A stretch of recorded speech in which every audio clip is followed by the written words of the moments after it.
Knox. They've done over 4 billion organic views since starting the channel 3.5 years ago. They've got 12.7 million followers. So James truly is one of the best content creators on earth right now. And you're going to get about 2 hours. It's going to be a 2-hour block, guys, where you can come up and raise your hand and actually ask James questions regarding your social media, how to improve it, how to optimize it. And we want to do something fun. So if you guys want, we can also actually open up your social media accounts today, and James can give you some direct feedback on your accounts, on your posts, on your content. But with that, I'm going to turn it over to James. James, you want to give a quick hello and greeting? Absolutely. Yeah, everybody, very happy to have you guys here today. One of the things that I said like a couple months ago is that I think it would be really helpful if we did a monthly Q&A with you guys. I mean, some months I'll do like a workshop where we break down like a really specific topic. Like for example, we did one last time on like how to monetize your following and kind of build like a media business. The other kind of one that we did was like a workshop on like virality. But I figured for this one, I just want to be able to answer questions that anybody has about anything, kind of make it super open-ended, whether it's from a monetization standpoint, from a virality standpoint, whatever it may be. I guess we'll just bring people up one by one. We can, share people's profiles, and I kind of just like give you my honest thoughts on what I would say, tweaks that I would make, changes that I would do, and just kind of give you guys what I know in regards to content. So I guess Kai, if you just want to help bring people up one by one, that way we can make it super easy. But yeah, I'm good to roll whenever, Kai. Alrighty. Guys, seriously, this is a huge treat. James has spoken at conferences representing content creators. So like, this is a massive treat, guys. So definitely make the most of this opportunity. For people that want to come up real quick, I'm going to ask you to please turn on your cameras. If your camera is on, then you will be eligible to come up. If not, then I'm going to wait till your camera's on. But let's start off strong with Megan. Megan, welcome up. Thanks. You guys hear me okay? Yeah. Yes. This is my first call I get to actually join. I'm excited. So awesome. yeah, I've been talking to you, Kai. Yeah, welcome here, Megan. Thank you. I have a little bit of a different, I don't need you guys to go over my social media or anything because I'm not there yet. I actually just had a question about YouTube. I want to start a channel with interviewing small business owners that are trying to sell their business. And I wasn't sure if that was a good idea or even how to scale that. And so I was just kind of curious because I know that there's a lot of people that got a business that can't sell their business because people don't know they exist, or people don't realize they can buy a business without any money, sometimes down. And so just want to get your thoughts on that. Yeah, I think it's a great idea, especially, in the last couple of years, at least from my perspective, when I look at business content, there's been a like much more like heightened focus on the idea of starting a business to eventually sell it one day and kind of create that like generational wealth. And so, and especially like you said about all the opportunities that people can, buy a business through all the different ways. So I do like the concept a lot. I like how niche it is. I think starting on YouTube would be great, but just make sure that like you're also like on all the other platforms as well, because I will say this from personal experience and anybody that I know, it's significantly harder to go viral on YouTube in that long form content than it is to go viral through, short form content through like an Instagram reel or a TikTok. And so what a great rule of thumb is as well is you can typically, if you have videos that are doing well on short form, you can begin to funnel that traffic from your short form audience directly to YouTube, right? And let's say you have a video that gets 1 million views. Well, even if only 5 to 10% of those people go, that's several thousand views that are gonna drive traffic. It's gonna help you tremendously with like watch time and get closer to those like YouTube monetization requirements, which is also gonna be great because that's the goal, right? You don't want to be making content on YouTube that's not making money, right? Yeah. I think it's a great idea. I like how specific it is. Like there isn't really like a concept, because I think about stuff like this podcast, like My First Million, where you're telling the stories from these super successful people and the story of like how they made their first million. And that to me, like prime example, I was just on a podcast the other day. The lady who runs it, she's like signed to iHeartRadio. She came into Austin and she asked me to do a podcast. And the reason why like I chose to do it, and it wasn't like a super big podcast by any means. Obviously, she's working with like Charlamagne the God, who does the Breakfast Club, which is like one of the biggest podcasts in the world. But it was a concept, and it was called Eating While Broke, where pretty much you pick like a meal that you ate at a time where you were kind of like building your business from the ground up. And so like for me, it was Chick-fil-A nuggets. I never cooked, so I'm a fast food fiend. I still am to this day. But that to me, like eating while broke is a concept that like I think that's very interesting. And like we wore aprons during like the show and you're eating the meal while you're doing the podcast. Like that's different, right? So I think it's kind of that's a great way for you to differentiate yourself. So I like it a lot. Just come up with like a really creative name and then just work your way up with like the guests in your area. And then as it kind of gets bigger, then go start booking those flights to go meet with other people. But like I said, I love the idea of for a YouTube channel, just make sure that like take clips from it and just make sure that you're on other platforms. Yeah, I watched both your guys as well too so far. The networking, the Q&As and the live workshops I watched. So that's been very helpful. But I want to see if that would be a good idea that I had. Yeah. And what would you say, like how much would I post at first, do you think? So YouTube, I would be posting once a week, and then I would say for short form at least once a day. Okay. Yeah, definitely at least once a day when you're starting out. Because I always tell people like, hey, early on it is all quantity over quality, but I like to say that quantity actually breeds quality. Because if you have 100 at bats, and you figure out, okay, out of these 100, these 10 or 15 videos far exceeded the rest of the batch of content that I posted. Okay, now I can kind of run with those concepts and just kind of like double down on like what's really working, right? So like I said, quantity breeds quality. So the more that you're posting, the more data that you're able to get, and you're able to like study these videos. And actually, I have a couple like really good, I would say like 6 rules when it comes to social media. So typically, right, like low likes on a video. And when I say low likes, I mean like a low like ratio, right? Because the Instagram CEO, Adam Missouri, actually just came out and he said that the 3 most important metrics to going viral on the Instagram like platform in today's world are these 3 things. Number 1, it's your like to view ratio, meaning like the amount of likes, like the percentage of likes that you're getting. So whereas I always preached, and it's always been told to me that it's like watch time is always going to be number 1. I don't care what anybody says, but the 3 most important things, and this is literally from the Instagram CEO last week, came out and said this, is number 1 is your likes to your like to view ratio. So you want to be optimizing for likes. The second one is your share to view ratio. So likes and shares. And then the third one is watch time. That's directly from the Instagram CEO. And so my 6 things to keep in mind when it comes to content creation is if you have low likes, that low ratio means you're not being relatable. If you have low comments, that means you're not being thought provoking. If you have low saves, that means there's not enough value that you're sharing. If you have low shares, that means it's not entertaining enough. And if you have low views, that means you have an ineffective hook. And if it's all the above, then that's just the algorithm flipping you off. Oh yeah, and that makes sense. You know what I mean? So I think that those are kind of my general rule of thumb. But like I said, yeah, I would say YouTube, you can get away with posting once a week. I would still be posting shorts every day. And remember, if you guys are on these 5 platforms, Instagram, TikTok, Facebook, YouTube, and LinkedIn, I would highly recommend everybody posting on LinkedIn now as well. We started posting on LinkedIn, and in 2 months we hit $100,000 on our channel because it's not saturated at all. It's just like Facebook in 2020. So I would say beyond those 5 platforms, and again, if your goal is to grow the YouTube, you can you can actually from TikTok either way too. From there right there. So yeah, I would say those 5 platforms, I'd be all over those. Because you gotta remember this as well, is like and this is also really important, is that you gotta go to where people are, right? So like, you're on Facebook, this is watching your content, is probably not watching stuff on TikTok. So you can create like separate audiences on every single platform, which is great. And I love that concept a lot. Okay. Off the top of your head, can you think of a quick good hook that you would do for like to draw audience to a small business thing? I know you're really good at that stuff. So Absolutely. Well, your goal is to do like interviews with business owners that sold the company or in the Or process. they're trying to, yeah, because I know a lot of businesses like Cody Sanchez, I follow her, and a bunch of businesses shut down instead of like actually get sold. People don't know about them, so just trying to say how I can pull people in. Yeah. To be honest, to me, like the most effective way within this realm would be like asking people like how much they sold their companies for, or like asking them about like low points in their career, right? Because again, you want to incite emotion, you want to trigger the viewer, and so people don't remember people don't remember what you say, it's how you make them feel, right? So like, you can create content that like makes the viewer feel like a certain sort of like empathy towards that person, whatever it may be. That's why I would like either be focusing on like highs and lows, like how much did they sell their company for, or again like asking about a time when they went bankrupt or they had a loan that crushed them or whatever it may be. So I would say that's one thing of like hook. Like that's why I would never ever start a video asking somebody, what's the best advice you ever got? Like that may be a part of the video, but like I always am opening up with like something like, how old were you when you made your first million? Have you ever been broke before? How did you become wealthy? Right? Because those are like it's words that's gonna like get viewers like interested in how this person built their wealth or why they went broke, or you know what I mean, like how old were they when they became successful. It creates that curiosity. Awesome, thank you. That's been so helpful. Thank you so much, James. No problem.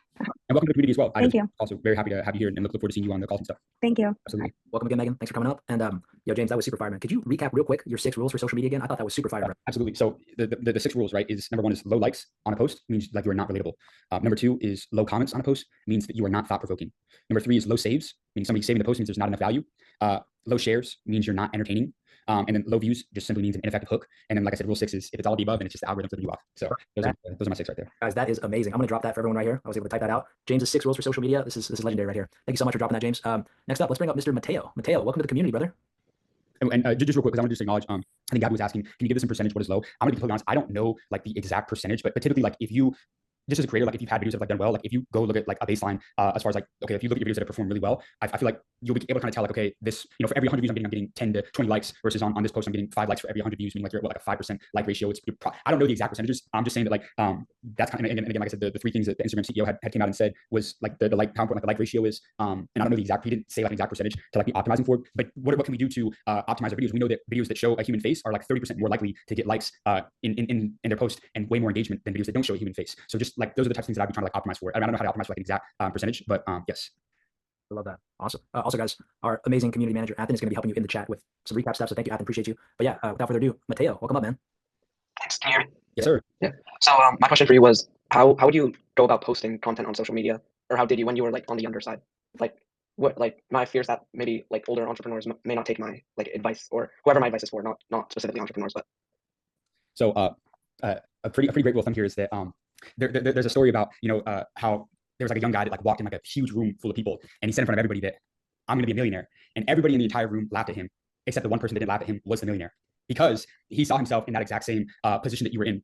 So my advice to you is, if you have like actual expertise about something, right, Mateo, what are you wanting to create content about? You mentioned, are you wanting to give advice about something? What exactly are you wanting to create content about, or what are you creating content about if you've already started? Well, I'm looking to potentially create like content about like how to really get your like brand's message across.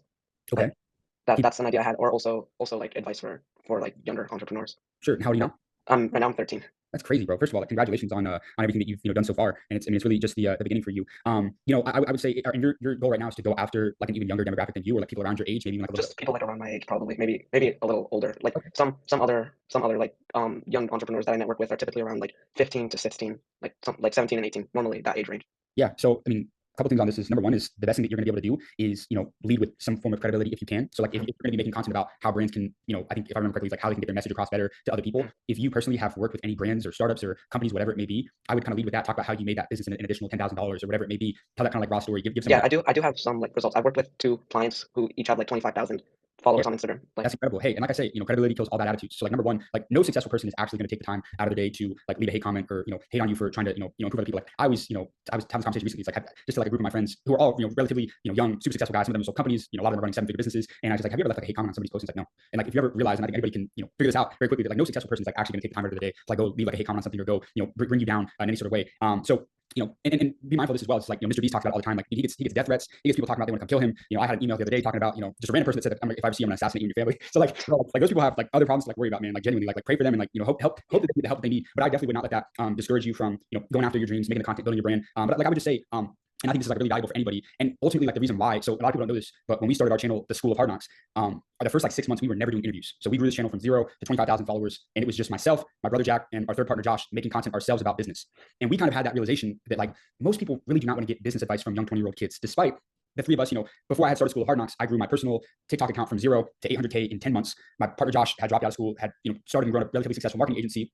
And my brother Jack is like the #1 user at Microsoft Excel in the world. He beat 2 million people. He went to go get mentored by $1 billion CEO in Austin and started his own consulting company that was doing well. So even despite us having that expertise, we still kind of hit a point where we're like, man, we can pivot and grow this up way faster and bigger if we went to go actually seek out people that have 20, 30, 40 years of industry experience and kind of go take it to other people. So I'm not saying that like, okay, drop what you're doing now and go start interviewing people and whatnot, because again, that's just one form of delivering content, and obviously that worked very well for us. But I would just say it's like, hey, if you're genuinely crushing at what you do, you master what you do, you have real insights that can help other people. I would just say keep spreading that message, keep establishing your credibility, keep growing, keep working with those brands, and continue to create content about that. Don't worry about anybody else, telling you that you shouldn't be saying that or you're too young, whatever it may be, because you probably have a lot more knowledge than them about whatever you're making content about anyway. So I hope that kind of like helps out. I mean, it's really just overcoming that limiting belief that you're young, and understanding that, hey, even really old successful people, like they understand that there's a lot of value in that like reverse mentorship, where like old white hats guys with white hair, they can learn a lot from you. Like you know a lot more about like digital marketing and how the internet, social media actually works, and so know that you have a lot of value that you can provide to them and just people in general all over the world.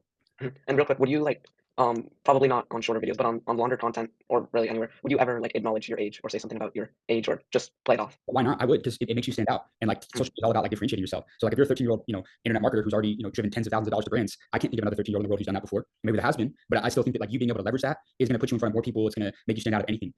Like for me, like I'm 22 years old. Most of the time when I tell people that I'm 22, they're like, holy shit, like that's crazy. Like you're 22. A lot of people, they assume or think that I'm a lot older because of how big Hard Knocks is and a lot of stuff that I've done, been doing stuff in media and content since I was like 18, 19 years old. And so I think you being able to leverage that, if anything, is just going to make you seem like even way more impressive than it already is, despite whether you're doing this at 13, 14, 15, 17, 18 years old. So I definitely would leverage that and lean into that for sure. Yeah, I appreciate it. Thank you. Mateo, congratulations on everything, bro. Great to see you here and always great to see you on the calls, brother. Proud of you. Thank you. Yeah, thanks, Mateo. Appreciate you, man. Hopefully James is going to be interviewing you in a couple years, man. Alrighty. Guys, let's give a hand for Mateo. That's amazing. 13 years old. I love that. That is phenomenal. Thank you, guys. Appreciate the support. Mateo, you're a true G, bro. Let's just keep winning, bro. Next Thank up, you for that. 100%. Next, I'm going to bring up Mr. Henri.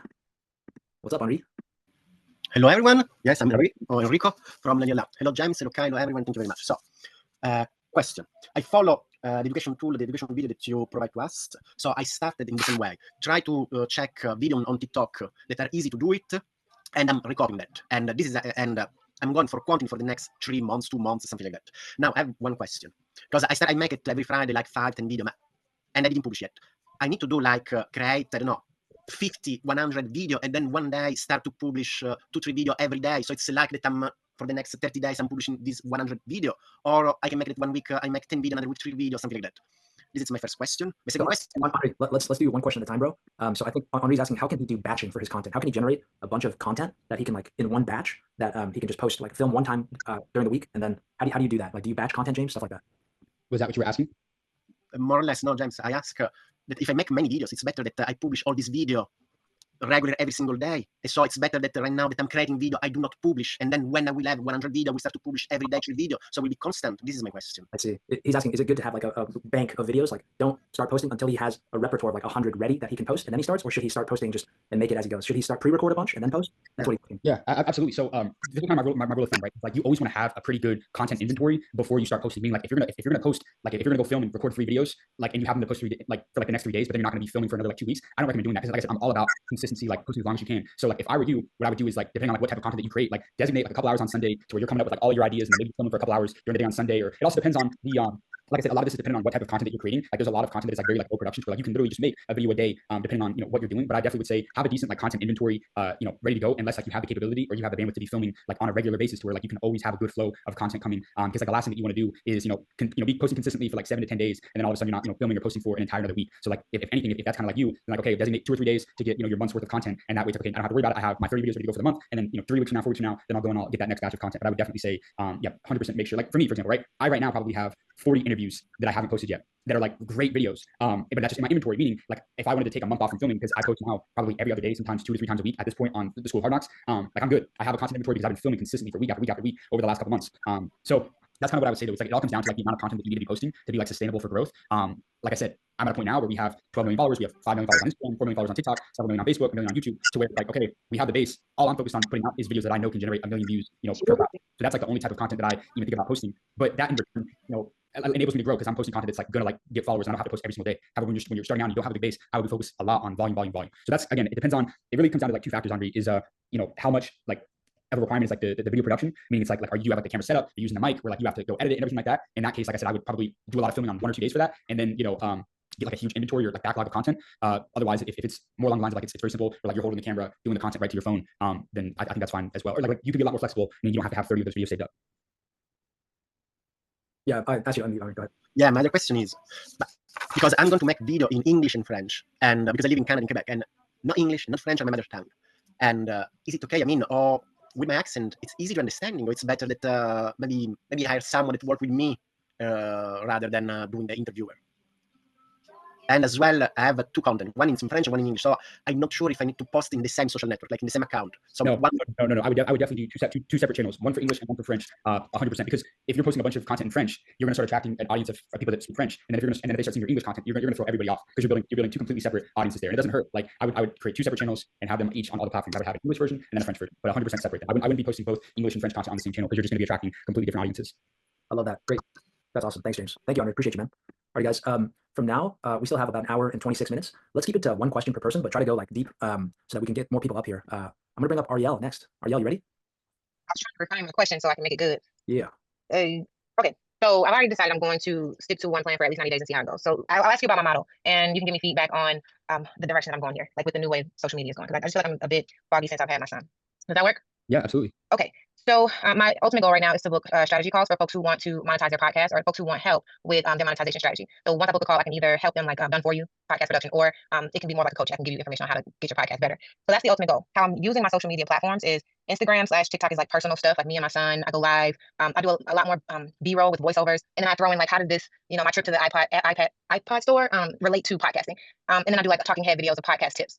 LinkedIn, I'm just doing the podcast tips. I'm just posting those on LinkedIn. And then the goal is and then on YouTube, I'm doing podcast teaching content. So on my Instagram, I'm more so trying to build relatability versus YouTube trying to build that knowledge base. And all of it is supposed to funnel to calls. I try to keep it high level, but if you have content, if you need additional context, I can give you that as well. Like, what do you think about the model in driving calls to my business? I think it's super smart. And I like the direction that you're taking in regards to, I like that you're keeping Instagram for, like you said, you want Instagram to build as much like connection with you and the audience as possible. And you want to drive a lot of that traffic to YouTube. I'm assuming that YouTube, do you have like call to actions for people to like book a call with you in the description? Is that kind of how you have it set up? Yes, I have not booked a call for my YouTube yet. So, and I spoke to someone else who told me, it's really hard to get people to click links on YouTube. So the goal was build the audience on Instagram and get them to go to YouTube once they feel compelled to go to YouTube, unless there's a way to get an audience from YouTube to go to my Instagram. I think that's also what I wanted to get your idea on in terms of direction. Would it be wise to get people to find me with that education content and get to know me more on Instagram, or you've already gotten to know me and my son and stuff, and you want to dive deeper into podcasting? Yeah, I would definitely be incorporating a lot more like educational content on like Instagram, like the short form platforms, because like right now, in my opinion, like your funnel just needs like a stronger call to action, like across all the platforms. So it's great because your content right now is building trust and engagement, but I don't think it's like super optimized to drive like direct conversions, the book calls. And so for that reason, like with Instagram and TikTok, I would have like a clear action-driven CTA in just about every other piece of educational content that you have. So like for example, like monetize your podcast, DM monetize, and I'll send you a free three-step roadmap. Like get them all on like email list or have it set up to where you want them like book a call with you, right? Why DM based funnels? Like DM based funnels like are always going to convert higher than like a link in bio sort of thing, because they create that like direct conversation, which is like what you want. And then in regards to like the YouTube call to action, in every video where you're teaching, I would like again mention like if you're serious about monetizing your podcast, I do free 15-minute strategy calls with a link in the description, in the pinned comment with a direct Calendly booking link where they can like go in and book a call with you. LinkedIn, I think reposting is fine, but I would add like a weekly thought leadership post with a direct CTA. So example, most podcasters struggle to make money. Here's the 3-step framework to help my clients generate income. If you want to apply it to your show, let's chat, DM me podcast or whatever it may be. I think another thing is you could add like a middle of funnel lead magnet that can, capture warmer leads. So like most people a lot of the times aren't going to book a call immediately. So like you could give them again like a smaller step first. So again, you can create a free but high value sort of like PDF where they can download and it directly solves a specific pain point, right? So for example, it can be the 3 most profitable podcast monetization strategies in 2024, and then it can be like a DM based call to action, right? Again, like I said, the DM me monetize for my free PDF, and again, you DM them, get their emails, have an email based CTA as well. Like get all their emails, nurture the leads, have a 3 email automation pushing them to a call, right? Yeah. Day 1 could be the free value PDF. Day 2 could be a case study. It's like a success story, and day 3 could be again that direct invitation to book a call. Another thing is like just making sure that you're optimizing the content for conversion. So I know that you like your Instagram and TikTok kind of has like B-roll with the voiceover strategy. Like I said, it's great for relatability, but it may not always be great for converting. So this is kind of how I would fix it without losing that like engagement. So it could be like most podcasters think they need millions of listeners to make money. That's false. Here's how my clients monetize with just 1,000 true fans. Like stuff like that is stuff that I would be incorporating heavy, right? That's perfect. Yeah. Most podcasters think they need millions of listeners to make money. That's false. Here's how my clients monetize with just 1,000 true fans, right? In regards to like the talking head videos, I would try doing stuff like here's why sponsorships aren't the best way to monetize your podcast. And what you instead like have a solution, and then if you want to apply this to your podcast, DM me monetize and let's connect, let's chat, right? So I do that. Another thing you may want to try doing too is like do some like carousels on Instagram. So they could be like storytelling based carousels. You know what I mean? Like absolutely, we leverage those, yeah. Perfect. Yeah, we're gonna be like, here's how I helped so and so go from 0 to 5K a month with their podcast. Go ahead. There's something that you said, and I'm curious of have you seen this work in terms of my funnel?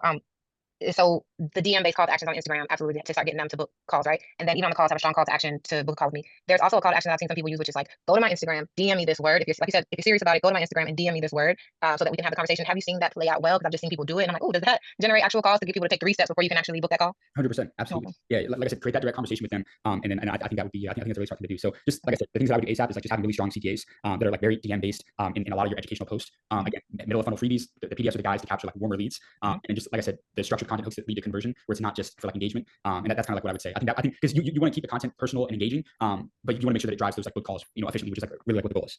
Absolutely. Thank you so much. This is helpful. Absolutely. All right. Thank you, Arylle. Thank you, Kai. And thanks for joining my live the other day. For sure. Yeah, it's just got the end of that, but you're doing great. Thanks. Wait, and one last thing is because are you familiar with ManyChat? Yes, I use Go High Level, so it has a lot of those like DM response things. Okay, cool. I think that's a good one. I like ManyChat because it's a partner of Facebook and Instagram, and like the only like third-party apps that I will use is ones that like are the official partners. Go High Level, they're very good as well. It's a very legit brand, very highly respected. I just know that like that's just personally like what we use. Makes sense. Makes sense. And do you think it will interrupt? You know how these social media platforms don't like automated things. So do you think ManyChat plays better on these platforms? Yeah, and that's my whole thing. And like here's another thing as well is a lot of people will ask, or a lot of people will say that like I have like or about like having like a software that like posts your videos on other platforms. I am the biggest advocate against doing that.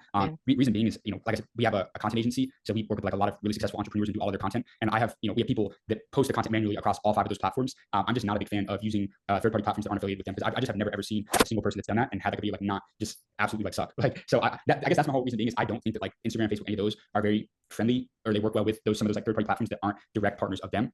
So I think for that reason, yeah, that's just personal preference and like what I know. But I'm also not extremely familiar with exactly what, and I probably should be with what Go High Level does. Probably something more for my like partners. They do a lot more of the stuff in regards to setting up ManyChat and stuff like that. But I would definitely say, yeah, I just only like to use the third-party platforms that are direct affiliates or partners of the actual social media platforms. Awesome. Thanks for the additional value, James. Appreciate you, bro. Absolutely. Yeah. Next up, we got Kyle. Kyle, if you could turn on your camera, I'll give you. Awesome. Let's go, brother. Drive safe too, man. But welcome up. Hi guys, how you guys doing? Good, man. How are you? Doing pretty fantastic. I can't complain.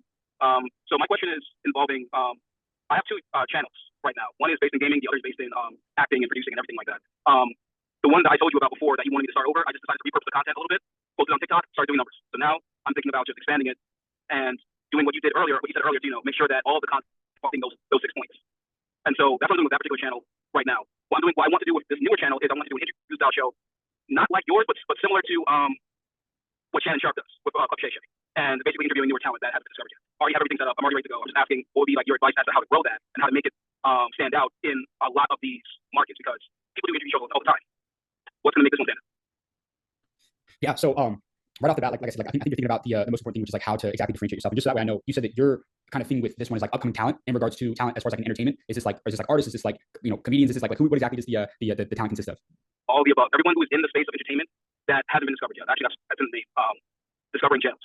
That's what it's called. Yeah, absolutely. I like the concept a lot. And again, a lot of interview shows, they try and focus on, like just big names, but I like the new talent because that's kind of like an edge, like if position, right? So like, here's kind of what I think, right? To make people care, have, again, a clear audience promise, meaning what makes this a must watch, a storytelling angle, why does the guest matter before they're famous? And then like a repeatable branded format. So like people instantly recognize your style. So instead of interviewing new talent, frame it as catching tomorrow's superstars before they blow up. That's kind of like maybe like a certain like angle that I would take, right? So, example could be like 5 years from now, people will say, I saw them first on your show. Like that's kind of like the goal that you're looking for here, right? So, tagline, like, future legends, before they were stars, so kind of where it's like, we're working backwards, right? But I like that, catching tomorrow's superstars before they blow up. I think that concept is really excellent.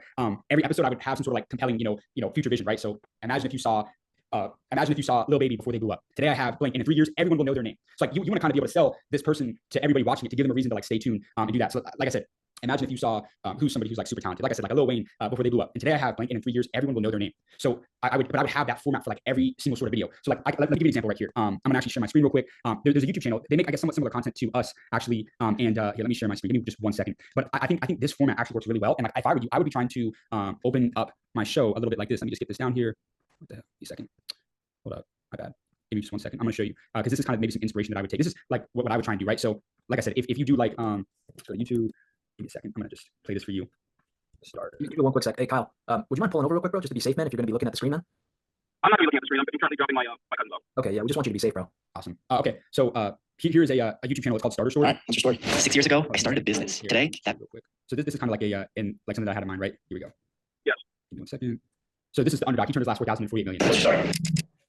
I mean, we bootstrapped this thing from day one, and we needed to be profitable. We didn't have any money to put in. We couldn't afford to lose. This is Aaron Spivak, and he nearly lost everything watching a business. At first, he thought he was a founder genius. We were doing 30K a month, 60K a month, 90K a month. But then realized it was just beginner's luck. Our first summer we went to zero. It was a moment of like, are you guys actually gonna do this or not? So what happens when you're staring in the face of failure and your bank account is losing money every day? My co-founder Leo called me. He's like, hey, we gotta shut this business down. Do you give up? We need to prove that there was something here. Or do you jump even further into the abyss and go to the ends of the earth just to find a way to make it work? We broke the internet, went viral on Netflix for doing that for the first time ever. In that moment, I was like, that's why we storytell. This is the story of how 2 guys from Toronto turned $4,000 into $48 $38 million in 4 years. I'm Pat Walls, and this is Starter Story. The more you So obviously different concept, but you see how like that guy's a complete stranger, but he's able to like make them out to be somebody who's like really interested to like listen to. And so obviously I know that your thing is going to be getting people like before they kind of like blow up, but that's kind of like just to give you some inspiration as far as like you want to have like the same sort of like intro where you're like storytelling about this person and kind of talking about how like again the person watching this is about to see them before they blow up like crazy. So that's kind of like my vision for the YouTube or like the podcast. That's what I would do to be different, and then make sure that you definitely have some sort of segment on the show, because this is going to be great for clip farming when you are distributing that content or repurposing it on like the short form platforms. So if you have like a magician or a comedian, or you have like an artist, somebody who's freestyling, where you get them for like 60 seconds just going crazy, either like singing or rapping or doing a magic trick or giving you their best 60 seconds of like comedy and telling jokes. So like that's I would have like a hot seat on this sort of thing. So yeah, that's kind of what I recommend doing. Okay, I definitely will be doing that. Thank you so much. I appreciate that. And I look forward to hearing about it and seeing some of the episodes as they come out. Got you. I will keep you guys informed. Thanks, Kyle. Appreciate you, man. Drive safe, homie. All right, thank you. Oh, all right. Next up, we got Marco. Marco, welcome up, man. Hey, Marco, you there? Marco, I'm gonna ask you to unmute yourself. It's your turn, dude. Hello, sorry. I just opened the door for my wife. Good, man. Okay, brother. Yeah, so we run a neon sign business. So we sell neon signs, LED signs. And yeah, we are not really doing a lot of content on social media. I mean, we post our projects we have, we post some of our products we have. And yeah, we struggle a bit in gaining like views and followers on Instagram. So I don't know what would be your approach to gain followers and views, because I think there are different strategies. When, for example, there's some Chinese guy, you probably have seen him already, LC Signs, and he's doing like these super funny videos with funny hooks and then reacting on them and doing some funny stuff about it. I don't know if this is a good approach or you should do something else. Yeah. Okay. So wanting to create content about neon signs. So just out of curiosity, what type of content are you making right now? Or if you want to screen share or let me know the name of your channel, I can look it up right now and actually pull it up. Yeah, it's neondreams.ch on Instagram. So we just post a little bit of what we produce, what we do, but not really engaging content, Yeah, give me a second. Okay, I'm gonna just go ahead and share. And one thing what set us a little bit apart from our competition is that we do a lot of collaborations with artists. So maybe that's something we can use a little bit more. Okay. So, Kai, are you by any chance? Is there any way to log into Instagram and pull this up for me, Kai? Log into Instagram? Yeah, and just pull it up for me. Yeah, let me. The channel is neondreams.ch. Yeah. And if you just want to share it, that'll be great. Give me a second. Awesome. Yeah, just give me a second. I'm gonna have him pull it up real quick and then we'll look at it. What's that, guys? Try to sign in on here. Oh, let's see. Yo, Athen, are you logged into your Instagram? Yeah. In the meantime, I will let them kind of just have one of them just pull it up real quick. But Marco, a couple things that I would immediately do though. Are you giving your products away to like any like influencers to like have them promote them for you?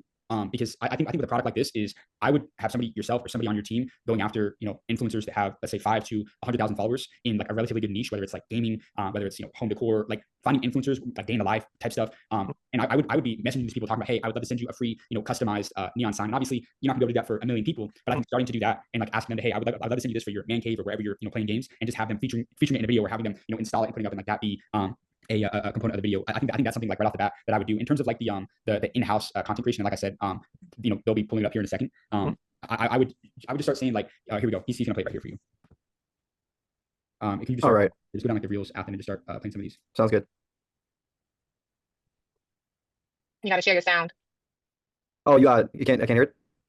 Yeah, go out of share screen and then share it again, but click the share sound button. Okay. Here we go. Got to pull it up right here. All right.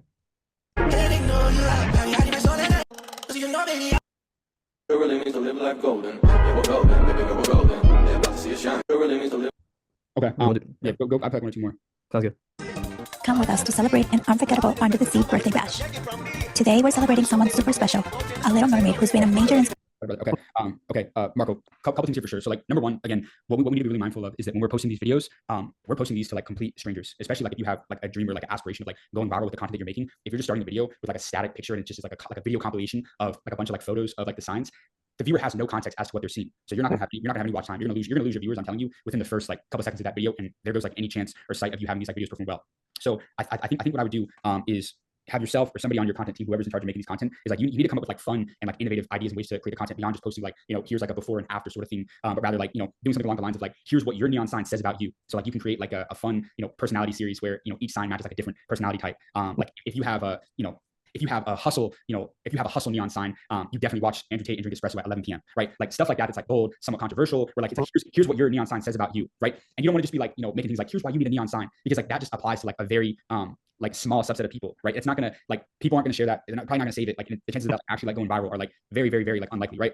So another thing, and Marco, an idea that you could do is like you can kind of have like we made the world's first like you kind of have like a challenge that you're doing where like you're showing, like we made the world's first TikTok sign or something like that. Like prime example, right? Like take a viral TikTok comment and turn it into like a neon sign. Like we made the world's first TikTok comment neon sign. Like we made the world's first AI generated neon sign. So like we made the world's brightest neon sign, like something like that. And like you're showing that kind of process, but you gotta have some sort of like a personality, whether it's yourself or somebody on your team that's like actually, able to do this. Like you need somebody involved in like the content process. It's like telling the story about these. Another idea that you can try and do is like reaction content. So like you can have somebody from your team like roasting like neon signs that you found online, right? So like have somebody find like ugly or like ridiculous neon signs and like react to them. So like for example, it could be like a terrible neon sign from like Amazon or Walmart, and you could have somebody reacting along the lines like who the hell is buying this sort of thing. And if you could do like neon signs that should have never, a series could be like here are neon signs that should have never been made, and you just find like the most ridiculous like neon signs, and like that's gonna start getting your stuff more pushed out into that like sort of like algorithm and whatnot. So that's, I would try doing some reactions. I would also try doing something like like another challenge that could be, and this is like how you get your audience involved, is like people said we couldn't make this, right? And you could like start polling or asking your followers to comment crazy ideas for like custom neon signs and like pick one and turn it into like a real sign. So like for example, somebody could say what's a good example? This could be make a neon sign out of like a stick figure riding a dinosaur, and like show the comment and say challenge accepted, and then make it show the result. But I think like to me, if I'm a viewer, I think that's really interesting because now you're involving them, and you're able to kind of like get them in that like creation process. And now it's like, okay, now you're starting to build an army of people that like want to know everything that they can, or like they want to be somewhat like involved with like picking like what signs to be made, right? It's like I would be trying to create like challenges, but like immediately like Marco, if there's any one thing that I could say do, like I wouldn't even like, I'm giving you a bunch of like different concepts and ideas, but the number one thing that you need to like immediately realize is that stop like the starting the videos with like a website and a couple pictures of like the signs. You need to show personality. You need to show yourself. You need to show like, even just having somebody document you or your team making the signs or whatever it may be. That is far going to exceed anything. Trust me. So I would be trying to experiment different types of concept, but you need to be having yourself as like more of a like a personality or somebody like that's actually making the content. So I think that's what I would be doing. So I mean I could come up with like lots of different ideas, but like I don't want to like overload you with stuff. There's immediate things that like I would do now, and it's transitioning from pictures, static content to like you actually storytelling about videos. Like they said that you could never make a sign like this, and here we are. So I don't want to overload you. I need you to like start to understand like, hey, like this is like what good content is. Like I think that's like the most important thing at first, Marcus, to like realize like, hey, like there's bad content and good content, and that's not to say like, hey, they're cool pictures, but like that's not good. Yeah, it's not engaging and funny. That's exactly engaging. You know what I mean? So that's exactly what I would say. Okay, that's great. Thank you very much, James. 100%, brother. Yeah, that's good. One other thing that I'll give you is like, I'm also really big on this is for any type of content for anybody out there. So I think there's two, no matter what niche that you're in, authority hacking is always something like great that you can do. In other words, like telling this, like I tell people, it's like using like celebrities to like tell stories about, and then the other one is like just like trending events and like incorporating that into your content. I think is like, so like for example, if I'm, somebody like the reason why like daily news and like news platforms perform so well on social media is because anytime like you talk about like breaking news or stuff that happens, something that's like trending, it's always going to go like super, like it generally always goes viral. And, like you see that like all the time. But like I think Marco, like you could literally, have like a series that it's like a celebrity neon sign series where it's like, what would they order? So like, for example, it's like, guess what neon signs famous people would have. So for example, like Drake, like this just came to mind randomly. It's like certified neon boy, right? Because like Drake's has an album that's certified lover boy, right? It's like stuff like that. Or like, Gordon Ramsay, could be like it's raw with like a chef's hat. Or Elon Musk is like, a great one as well. Because like anything Elon Musk goes like super viral. Right? So that's a great idea. Yeah. So I would like, this is for anybody, but like just finding a way to, use like authority and other people's credibility and status to like, is always something like good that can help with content for sure. Perfectly. Thank you very much, James. It was really absolutely. All right. Guys, I'm pass it to Athen to moderate the second half of this. We got about 52 minutes left. James, that was a phenomenal game, brother. I really love that. And I'm voting all the way James for creative director for anyone's social media. Just James for creative director. That was amazing, dude. Also, some people have said like they love seeing how your mind works, James. And I do too, dude. I love how these ideas just come to you, dude. And it's all over the place, it's amazing, bro. But yeah, Athen, take it away, brother. Let's go. All right. Next up, I'm going to bring up Dominic. What's up, Dominic? Hey, doing pretty good. You guys hear me all right? Yes, sir. Amazing. Like, just to piggyback off of what Kai said, like, James, like, your mind is just amazing. Like, you're literally up there with Mr. Beast. No joke. Like, it's been a straight game since I joined. So I'm just going to jump to the questions right away. So just a little bit of background. I'm a tech entrepreneur. That's been my background for about, let's say, 10 years. I've been building tech products. And based off of what I've seen in my own community, I'm planning on starting, some content. And essentially, what I'm trying to do is I'm basically trying to solve a problem within the space I'm sure you've heard about. I'm sure you've heard that 90% of startups fail, right? And if you dig deeper, apparently there's about 35% of startups that fail because there was no market need, right, for the tool that they were building. Essentially, they were solving a problem that didn't exist, right? But they found out the hard way. They basically ended up, spending years building a whole bunch of code and ended up, with nothing, right? So essentially, what I'm trying to do is I'm basically trying to do like a case study by case study style content, where I'm basically going to look at the top companies, right, that have seen some success in the world, like Tesla, like Apple, right, and then really hone in on the problems that they were solving in the early days, right? Because a lot of times people just jump to the solution or the idea, like it's like I have an idea for a product, but it doesn't solve any problem, right? So essentially, to shine a light on the problems that they're solving, just to give people an idea of what it actually means to find problems around you. Because one thing I've realized is that like over my career, like I've basically done about 4 startups since I started, right? And I'm always going to do more, right? But I always want to put myself in a position where like whatever I decide to do is actually something people want and not some wacky idea that that just occurred to me. So the first question, or it's just like a combo question, is like, what are your thoughts on this idea? I'm also planning on doing this using a unique style of video. I don't know if you know how Gumball the cartoon looks like. It's basically like a combination of 2D and then like IRL content. And essentially, I just want to know, like, if you think this is a good idea, what are some of the ways that you think I could make this go viral? Okay. The starters on it, I love the concept. I think it's super unique for you to again like highlight those case studies of what worked well and prevented a lot of those issues for like a lot of those like tech giants and super successful companies, and then also highlighting why a lot of these people fail, right? So I think the concept is brilliant. I think, like you said, it addresses a real problem.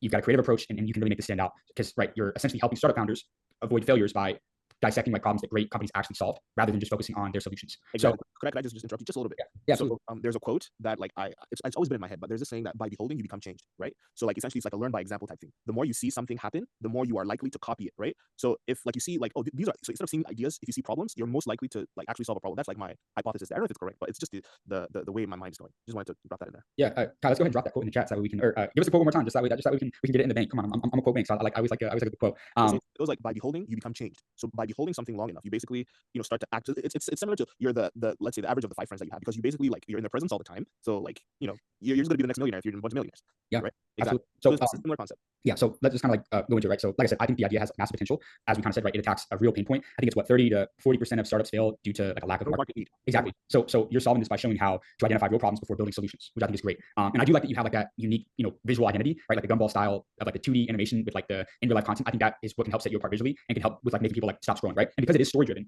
that means it's definitely gonna be shareable. People love case studies, especially when it's framed like what you can learn from Tesla's biggest mistake or why Airbnb almost failed and how they fixed it. It's like when you're able to kind of like use those like case studies and talk about that, it appeals to a really like a super engaged niche. Founders, tech entrepreneurs, investors, like they will eat that type of content up, which is great. In terms of like how to make this go viral, like I said, I would be huge on curiosity hooks to help maximize that watch time. So again, I'll say it again, your first 3 seconds, it's got to make people immediately care. So viral style hooks could be something along the lines of this is the real reason why 35% of startups fail and no one talks about it. We talked about Tesla, what was it, 2009, 2008, or wait, like I think it's 2008, but Tesla almost failed in 2008, but one decision saved them. Something along the lines of that, right? Most founders waste years on ideas that nobody wants. Here's how to avoid it, right? So like that's the type of stuff that I'm thinking, right? Like Apple didn't succeed because of Steve Jobs' vision; it was because of this, right? So that's kind of the type of stuff that I would be thinking about, right? Tesla was 30 days from bankruptcy. The Airbnb founders were broke, so they did this. So like that's, and your delivery here's like I'm saying it like I would say it because that's also like arguably just as important as like the hook is like the delivery. Like you gotta have energy. Like people with like really low production content, I think what separates them apart outside of having great hooks, but it really is like that delivery. So like I'm like saying it like if I were you, that's exactly how I'd be saying it, right? And like you could even in a way like structure each video just like it's like a mini Netflix documentary, right? So like you want to keep people hooked, so you want to have that storytelling format, right? So again, first couple seconds is your hook where you're presenting a problem, some sort of like a shocking fact, and then you can have the setup is after that. So you want to introduce the company or the startup or whatever that original problem was, then talk about the struggle, right? That's gonna be like 30 seconds of showing why it was a real problem and how they almost failed, and then the breakthrough could be like a latter half, like 45-second to 75-second mark, where you're revealing what they did to solve it and how they turned it around, and then like a takeaway in like the last 15 seconds. So pretty much what I would do is like hook, setup, the struggle, the breakthrough, the takeaway, and then if you want to have some sort of call to action at the end to share it, to comment, to whatever it may be, comment your thoughts or whatever, then I would do that for sure. So real quick, what do you think about doing tragedies? Right? Yes, I love it. Dude, keep going if you want to expound on it. So essentially, how like I'm basically talking about like, so out of the 4 startups I did, 3 of them failed, right? I know everybody has a startup that failed. Like, what about doing those stories? Do you think like doing failures is going to be less viral than doing the successes only? No, trust me. People love to hear about adversity, even if people don't overcome it, because there's a lot of lessons within that. So I would 100%, if I were you, I would 100% be, I would be doing that for sure. And I think again, the more you can kind of show both sides, like prime example, my most viral hook that I've ever done is "Have you ever been broke before?" Right? And so I didn't start doing that until a year ago or like a year and a half ago, and like that probably took us from 1 to 4 million followers, like that hook alone on Instagram. So I think that people love to hear about adversity, right? I always say that mentorship is wisdom without the wounds. Mentorship is wisdom without the wounds. So like if you're telling somebody's story of like the time that they felt adversity, right? A great friend of mine, I'm seeing him this Friday. He did a community call with Stephen Klubeck, sold his company to Hilton for $2.2 billion, and he talks about when 9/11 hit, they stopped travel, so he had no customers in his hotels. So him talking about that adversity in a video is like going to do very well. And also like there's a lot to learn from that, right? Like, how did people know how you got through it? And if you didn't, then it's okay to like tell that story as well. Talk about what they did after that too, right? So there's been plenty of times where like most people fail their first couple businesses and then they have that 3rd or 4th business that breaks through. Like talk about that. I think that's something that would be really interesting for sure. So I think I definitely do like it a lot. And then another concept that you can have as well, this is just an idea for later on down the road to give you another type of content, but like collaborate with startup founders and tech people. So like you could literally interview VCs or angel investors and ask them what's the worst startup pitch you've ever heard, stuff like that. Like I would be trying to, and you can pay both sides, right? Like, what's the worst startup pitch you've ever heard? Or you can say what's the best investment you ever made and have them tell the story about a company that a lot of people maybe they didn't expect to do really well, but it ended up doing great. So that's kind of my thoughts on that, brother. But I think you have a great concept and idea, and I think like I said, if you can kind of incorporate the storytelling, the adversity, talking about some of the things we talked about, add some consistency, good delivery, you're good to go. Thank you, man. Absolutely, brother. All right. Thank you, Dominic. I'm gonna go ahead and now bring up Vic to ask her question. What's up? Hi. Hey, Vic, how's it going? It's good. How are you? I'm good, not too bad. Well, I'm super excited to chat. I love all your work, by the way. I'm really inspired by like your podcast and all the people that you've like spoken with. That's actually part of my question because I really like to do similar things. So I've actually started doing more of that. And like asking people if they want to chat or like if they can share about like their experience. I am in the entertainment scene, so I tend to like attract a lot of creatives. What my question is like, how do you feel more? Like I feel a little bit insecure when I ask them sometimes. Like if they're closer friends, then it's like easy for me to ask and like questions or have them on my podcast or like something like that. But like people I'm just meeting, like I'm pushing myself to ask a little like quicker. Like what's your best advice for feeling more confident. And a lot of times I like to talk to them a little bit longer and then invite them to a longer podcast. And I know you like to do like really impromptu things. So like, what's the mindset that I could get into so I can do more of that kind of like impromptu street style? Because I want to start incorporating more of that, but I think there's a part of me that's like, I want to walk around with a mic all the time and be like, hey, by the way, like, tell me your secret sauce to $1 million. Yeah. I mean, first of all, I like that you're going to be incorporating a decent amount more of that content. I think we may have talked about this on one of our prior calls, but I think a lot of it is about the way that you frame it to them, right? So to me, what worked extremely well in the beginning with us was that what we would do is like, hey, we would phrase it to them like, hey, I started the channel where I go all over the country, just asking people on their advice that they would give to the younger generation of entrepreneurs, right? And the rule of thumb that I know is that like the most successful people that I know, they're like the most willing people to give back and give you a couple minutes of their time. Now, obviously, not everybody's going to say yes, and maybe some people aren't necessarily for social media or whatever it may be, which is like it's okay, and I wouldn't worry too much about that. Like focus on the people that are going to give you the time of day. But I would again, this is the most important thing right here. Like you need to shift your mindset. You're giving, you're not taking. So I think a lot of nervousness comes from feeling like you're asking for something, but you got to flip it. You're actually giving them an opportunity. You're making them you're making them look interesting. You're giving them exposure. You're creating a platform for their story. So approach it with the energy of, I love what you do. Let's capture something cool. And instead of saying, I hope they say yes, like people feed off of your confidence. So if you treat it as completely normal, they will too, right? If you make it to be like some big ordeal or whatever, then it's so that's kind of what I would say. Use a warm-up approach to make it feel natural. Like if walking up cold feels somewhat kind of intimidating, just hey, love your energy. Like I don't know. I like to just try and make it feel natural. I don't think it is as much as like a big ask. More so just kind of like you're just trying to have like a quick conversation. Like you want it to be very conversational and smooth. And again, like having like a go-to line, it's going to remove any mental friction of like how do I start. So that's why I would say it's like you want to phrase it to them like, hey, they're giving advice to like help out like younger people. What settings are you primarily like approaching people and like having these conversations with people right now? Honestly, like just out in the street, like, cause I'm outlaw and I meet a ton of people. So it's very similar where like, I meet people organically, a conversation starts. If there's in an industry that I'm really inspired by, and I'm like, hey, by the way, I have a podcast, like would love to have you on. But because those are like longer conversations, they tend to be like more scheduled out. But I really want to shift into this more like guerrilla attack thing that you got going on. I'm kidding, it's not a guerrilla attack, but like impromptu. Just like impromptu, because that way it also helps my own schedule. So I don't need to have these like longer chats like down, and then it's like more content for me. So it's a different vibe than I usually go for. But yeah, I think I just felt maybe it was like a little bit too aggressive on my end, but I feel really excited about it. So I just wanted to feel like a little bit more like confident about just being like, hey, by the way, like, can you just like hop on a quick like 30 to 90 second reel with me and chat about like what's your number one advice for like people wanting to join the entertainment industry or whatever. Yeah, absolutely. So 100% set a small daily challenge to like push your comfort zone, right? So if you're hesitant to ask strangers, just set a daily goal, ask one random person, a short question daily, right? It's all about reps. The more you do it, the easier it becomes. Like in any sort of business, in any sort of sales, like that's all it is, right? And remember this too, like borrow confidence from your gear. Like this is a psychological hack. Like carrying a mic or camera instantly makes you more confident because it signals to people that you're legit. It reminds you that this is normal, not weird, and it triggers curiosity. People are more likely to say yes and just being completely honest, even if you're not feeling, just holding the mic mentally preps you. But that's kind of how I feel. And I would say arguably more important than anything is like embracing the rejection is just data mindset. Like not everyone will say yes. I've been, when I was first starting out this channel, I got told 15 no's in a row for every one interview that I would sometimes get. And obviously I got way better at communicating with them and how to go back and forth and how to objection handle and how to get people to do it. But I'm just saying like that's just the nature of what you're doing. Obviously, if you're having a conversation with somebody in a coffee shop, at an event, whatever it may be, after your conversation, I'm just going, hey, I want to ask you a quick, I love your story. I love the profession that you're in. I actually, have a channel where I have quick conversations with people to get their advice to, help younger people that are trying to get better in their career, in their business. To could actually 2-3 quick questions on what you would say. I'm telling you, like it's like that. You're gonna get it so easily. It's way easier to get it like that than just cold approaching somebody on the street. Excuse me, sir. How old are you? Which is what I do. So like that's why my rejection is naturally going to be a little bit higher. But like if you're just going to meet them, have a quick conversation with them, I'm telling you, that's what I would say. But like I said, not everyone's gonna say yes. Instead of seeing the rejection as a failure, just reframe it as again data collection. Okay, that approach didn't land. What could I tweak? Maybe I hesitated too long. Next time I'll ask a little bit faster. And again, remember they're gonna forget in 5 minutes. But you'll improve permanently. So there's no loss. You know what I mean? So they'll forget in 5 minutes, but you'll improve permanently. So there's literally no loss to that. So that's kind of what I would say. And again, just walk into every situation like you belong there. So the best interviewers don't wait for permission. You don't need to earn the right to ask. You don't need to prove yourself first. You're already someone who interviews people. So if you act like this is completely normal, people will follow your lead. If you act like this is completely normal, people will follow your lead. And I think that's one of the most important things about this for sure. So and honestly too, I like I like to show a lot of rejection a lot. I could literally make a 24-hour long video on YouTube of just rejection after rejection after rejection. People like I don't know. I think people actually kind of like seeing it. Like here, let me just actually I don't know. I know a lot of you guys maybe have seen us on YouTube before. Here, let me try and play this real quick. But I really do like to show this. Like in a lot of my videos. Here, give me a second. This is like the most recent YouTube video that I have posted. I'm gonna try and frame it real quick in a second. Can you guys see my screen? Yeah. All right. This is a good one. Are you looking to start your own business? Well, look no further than busy.com. Right now, we'll complete your LLC. Excuse me, sir. Question for you. Excuse me, sir. All right, here you go. Right? So mind you, this is in New York. So I'm just showing you like video on the way.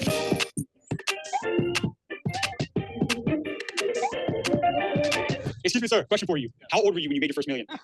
Hey, that's a great question. Real quick, can I interview one of you guys? I have the biggest business media channel. No, I'm sure. Real quick, which one would you say is the most successful person here? Which one? I mean, Mark Cuban, Shaq. Can I get 1 minute from you guys? I know exactly what you're doing. Yeah. Wait, real quick. Do you work on Wall Street? Yeah. What do you do then? Question for you. Real quick, come here. How old were you when you made your first million? When I made my first million? Yeah, just now. Like, how old are you now? 46. Congratulations. What do you do for a living? Real quick. So I have the biggest business media channel on social media right now. It's the School of Hard Knocks. We have 11 million followers. Can I get 30 seconds with you? Just trying to ask you. Okay, real quick. Do you work on Wall Street? What do you do? Sir, can I walk with you? I guess one message to the younger generation. Say that again. What is your dream? Did you come from a lot of money? No. What's more important in business? What you know or who you know? Excuse me, sir. Question for you. How old were you when you made your first million? Excuse me, sir. Sir. Excuse me, sir. No. So hey, like I like to say that last one was crazy though. No. That is hilarious. Yeah, but anyways, yeah. So look, I like to I like to just show that because it it shows that there's a lot of no's and like rejections that come with it. So I just think that's important to show, especially that also is great for like storytelling, right? Because then the next one we got was a gentleman that did a full interview with us. So yeah. Cool. Okay, awesome. I appreciate that. I have one quick like follow-up question. Yeah, go for it. So for content like this, like what would you say would be the most like converting or like quick worthy caption to describe it? Like would you say something short and like with a quick description of the person in the topic, or like what would you suggest would be like the best? Yeah. So here's my thing on captions. I'll touch on captions and hashtags, and this is applicable for everybody. So number one, in regards to captions, it's important to note that each platform, Instagram, TikTok, Facebook, they are becoming a lot more SEO based. Meaning, there's two ways to really have your videos, be seen. It's either one like through videos and through people's like explore page, and then also like through like search. So maybe like if somebody searches a keyword for real estate, it's gonna if you have real estate in your caption, you're gonna be like discoverable to those people. So like and we do this like with all of our clients as well. Is obviously just like a video. Like if you go look at our Instagram or our TikTok or any of our platforms, the first like sentence pretty much is like something like a hook, right? Like banks don't want you to know this, or he made $50 million in a single year, in all caps, the 50 million, or he sold his company for $100 million. Something like that, where it's like, okay, somebody's seeing this on the feed and they're looking at the caption. Because remember, there actually is a pretty decent subset of people on Facebook, Instagram that don't even listen to audio when they watch their videos. And I was like shocked when I found out what that number was. And that's like a reason why like I actually put a decent amount of like effort into the caption. So pretty much like what I would do is whether they are had like a really interesting like soundbite, like you could put that as like the first sentence of like the caption, or like if they their business did crazy numbers or whatever, he became a millionaire last year, I would lead like something like that as a caption, something like very like catchy, like clickbaity, and then the rest of it I would just be explaining exactly what you talked about. So for example, like I'll just pull up my Instagram and like I would say like this is probably a pretty good reference for anybody, but like I would do something along the lines of like, let's just take my most interesting video, or not interesting, but like one of my most recent videos was a gentleman, a guy I interviewed who owns like 23 like smoothie shops. So I said selling smoothies made him a multi-millionaire. And I said I interviewed at Khalil Rafati in Austin, and I asked him whether or not he thinks anybody can make it in business. I also asked him his best advice for anybody. Rock bottom right now is best advice for younger generations. Like I'm just taking all the questions that I asked him and just like writing them out. The one right before it, I just quoted the guy that said I made a lot of millions in the last year. I interviewed a multi-millionaire spine surgeon on Wall Street in New York City, and I asked him how he started. Like, and I'm getting specific as well. So like I also like I interviewed a multi-millionaire spine surgeon on Wall Street in New York City, right? I interviewed a venture capital entrepreneur in Dubai, right? It's all great for like SEO. So people are searching Dubai, that gives you some sort of like discoverability. And so like I would be like writing out like relatively like lengthy captions, not just like one sentence. That's just because a lot of platforms are becoming a lot more like SEO dominant in today's world. Similar to like how YouTube SEO has been a huge thing on YouTube for a while. So I would say, and then in regards to like hashtags, again, hashtags does not help you. Hashtags does not help in any way, shape, or form as far as like getting your videos like pushed more. It's literally if people look up hashtag, entrepreneur, maybe your video ranks, maybe your video comes up. The more recent videos in the last couple of days that got traction that did relatively well. And I keep my hashtags broad. I use 4 hashtags on every video, they're all the same. So that's kind of like what I would say for captions and hashtags. Okay, cool. Thank you. I appreciate it. One last time is have a very catchy hook to your caption, just like a video. Have a catchy hook to something that they said, an accomplishment that they have that, again, maybe to that person that isn't listening to audio, or if they're like scrolling and they see you have like all caps and they're like an emoji of like the guy's head blown up. I use that in like every video, just, I don't know, I just think it's an interesting emoji. I think it's like scroll stopping. So I'm always trying to figure out how to do like more scroll stopping, Gotcha. Cool. Thank you. I appreciate it. All right. Thank you, Vic. Since we are limited on time and we do have about 27 more minutes excuse me, yeah, 27. I want everyone, if you can go ahead and DM me your questions so I can bring up some of the most valuable questions that can cater to everyone inside of this call. But with that being said, I am now going to bring up Jack to the spotlight. What's up, Jack? Also, real quick, James, dude, they're going to forget in 5 minutes, but you'll improve permanently, dude. That is such a freaking bar, dude. That is, and guys, like, here's another reminder to stay open-minded to opportunities, because everyone that turned down James, they turned down exposure to 12.7 million people. They're idiots. So I'll say that some people don't need or want social media. They like to be private, and like for that reason, like I definitely like understand. But there is definitely a subset. It's like they see it and they're just like, no. But it's like for prime example, I don't know if you guys saw the video that I did with the gentleman who had the 10 laundromats, and he sold the laundromats and he started over. If you guys remember that video, let me see if I have it pulled up still. Give me a second. Actually, yeah, just because I think this is actually really interesting, and I'll stay on for a little bit longer as well, and we can just dive into some. I'm gonna get to as many people as possible. But if you remember, this was like the next interview that I did. So as you can see, yesterday did not go as planned. We could not get an interview to save our lives. Here's a quick little lesson on YouTube right here as well. Remember how I went rejection. Now I'm storytelling. So I'm saying like I'm showing the adversity, and then like how to like overcome that. So as you can see, yesterday did not go as planned. We could not get an interview to save our lives. So we're back here on Wall Street for day 2. It's still freezing out here, but I want to emphasize that just because we got a lot of no's yesterday, no does not mean never. All no means it's not yet. So we're gonna keep being persistent today, going after these Wall Street moguls. We're gonna find the richest people, the most successful people out here on Wall Street to interview, and deliver $1 million worth of game to you guys. Come on, let's go. Sir. Question for you, real quick, for 30 seconds. I have one of the biggest business media channels in the world. We got 11 million followers. Wait, right here. Let me get you. Can I get you? How old were you when you made your first million? Honestly, that was not too long ago. That was like maybe 10 years ago. But then it switched. I sold everything and I'm starting over with an app. So you gotta have some balls to do this shit. Like, so what business were you in? I used to be in the dry cleaning business. I had 10 dry cleaners. And Williamsburg, Brooklyn. Yeah. That's incredible. Yeah, you scale up from 1 to 10 locations. Was it hard? How did you go? So the trick is, right? You want to own the factory, right? If you own the that's kind of funny. You no longer have to go to Harvard to manage other people's money. This is how prop firms work. Not so interesting. How do you keep that flow? And I'm talking. It doesn't change. Yeah, my wife. I think my wife. Every time I see I love your shit, bro. I watch this shit all the time. Every time I see your man, I'm like, oh man, this guy's killing it. Everything happens for a reason. I'm glad you were there because that was one of my favorite news. I hate when people do dumb shit like that. You know why? I don't know. No, they don't see enough gray in your hair. Yeah, that's true. They measure. This is the biggest mistake. People measure people's ages now still to this day. Oh, he's too young. He don't know. That guy just made $11 million on ClickFunnels, you dumbass. 19. Wake up. He knows more than you. Yeah, amazing. Can I get your contact? Okay. Okay, so that guy Hugo sold the 10 dry cleaners, and see, just off of the video on him mentioning I started over with an app. He got 30,000 downloads on his app off of the interview that we did with him. So that guy did that interview like over a month ago. He calls me like every single day, just showing gratitude. Like, you completely changed my life. Crazy. Which is ridiculous, right? Crazy. So that just goes to show, like, again, that power of like social media that we were saying. And he's also, I'm gonna have him on to do a community call this next month. So we have 5 community calls next month. I'm gonna have him do one of them. He's amazing. But anyways, yeah. So just to kind of answer again, like you said, like the power and like doing that, he didn't even say the name of his app, but the video, that like solo interview video got 10.1 million views, and 30,000 people went and downloaded the app through the link in his bio. And if you think of like a tech app with 30,000 downloads, like think about what that did to his valuation of his platform. It did some crazy stuff. So pretty cool to see. But Jack, we'll roll into you right now. I'm gonna hit the bathroom for like 10 seconds. We'll be right back, and then we'll get to rolling. Give me 1 second.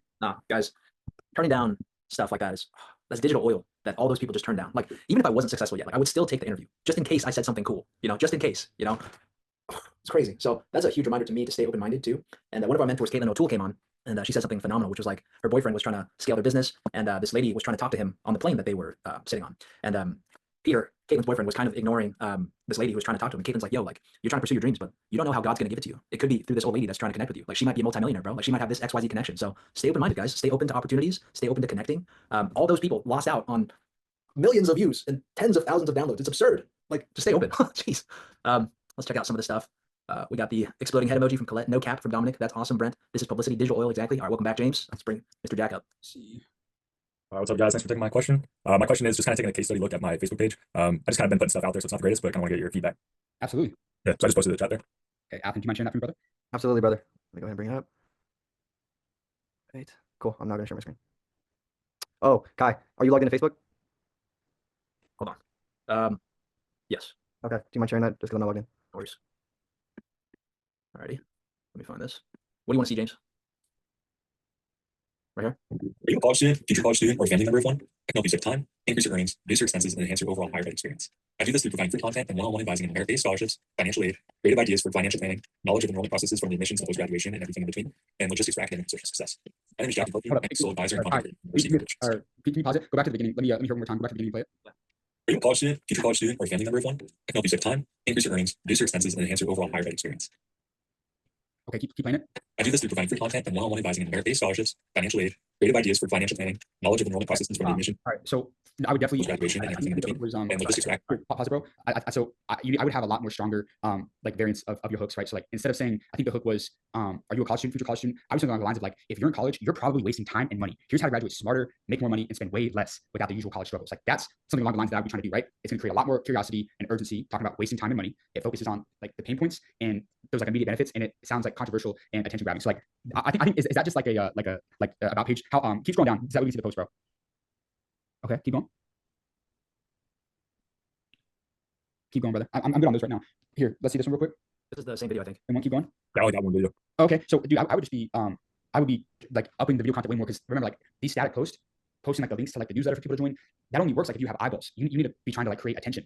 So I would be completely like revamping the content strategy to go from like, and it's okay to like promote like a newsletter at like the ends of videos, but like I would just be going all in on posting a ton of like video content, talking about these pain points, giving exact statistics about how much money college students are wasting or how much they're struggling, and like going after that is like what I would be doing. And like I said again, like having a question like, are you a college student, future college student, or a family member of one?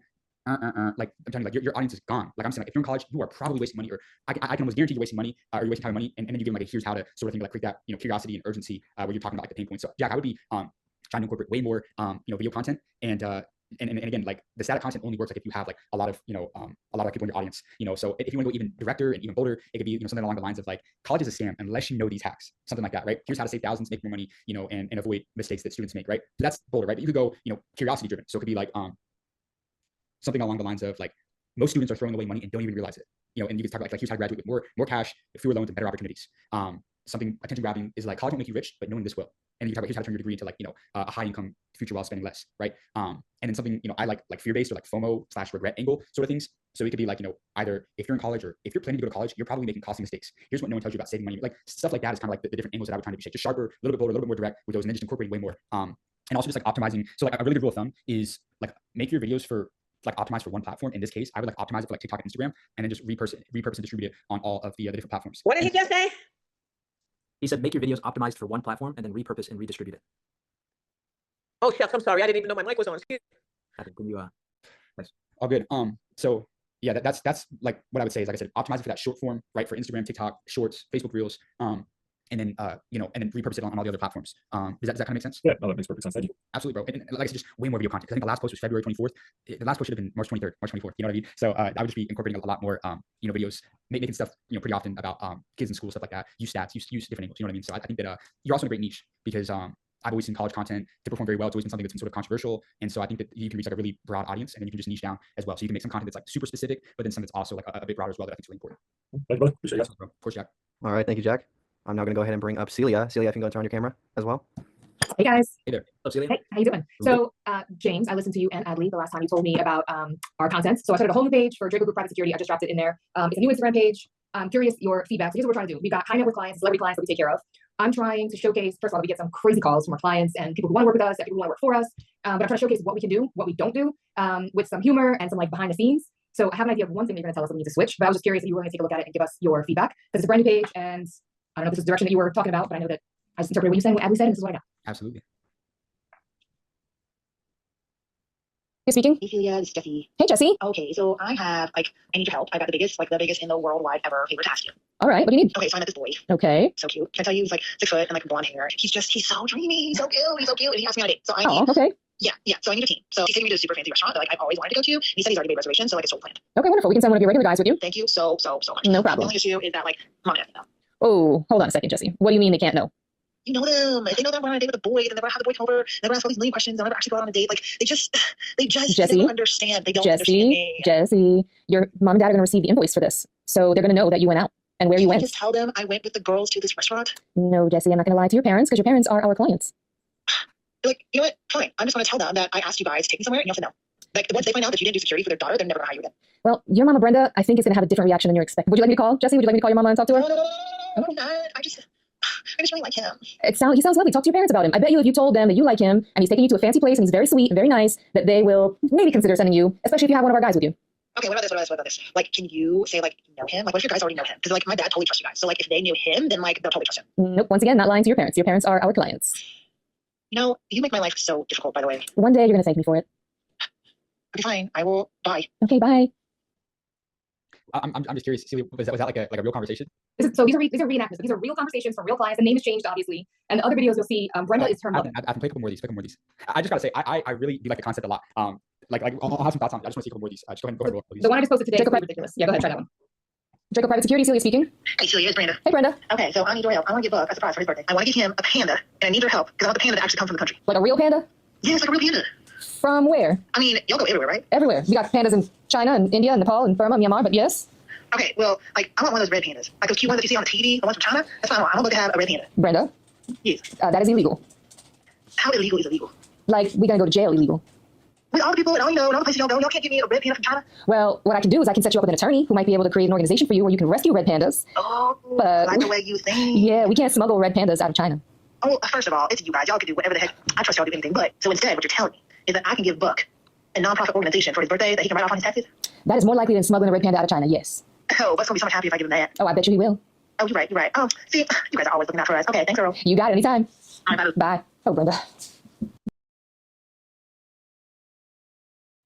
Okay, so these are real requests from our clients that we love. They're real people, real stories. It's just reenactments of the craziness that we get from them. So I'm just curious. What I'm trying to do here is feature what it is that we do, how we keep our clients out of trouble, how we're capable of helping them, the things that we do for them. If it was a legal animal, we would go with them. We would fly with them on their private jet. We would help them get the animal. We'd bring the animal back with them.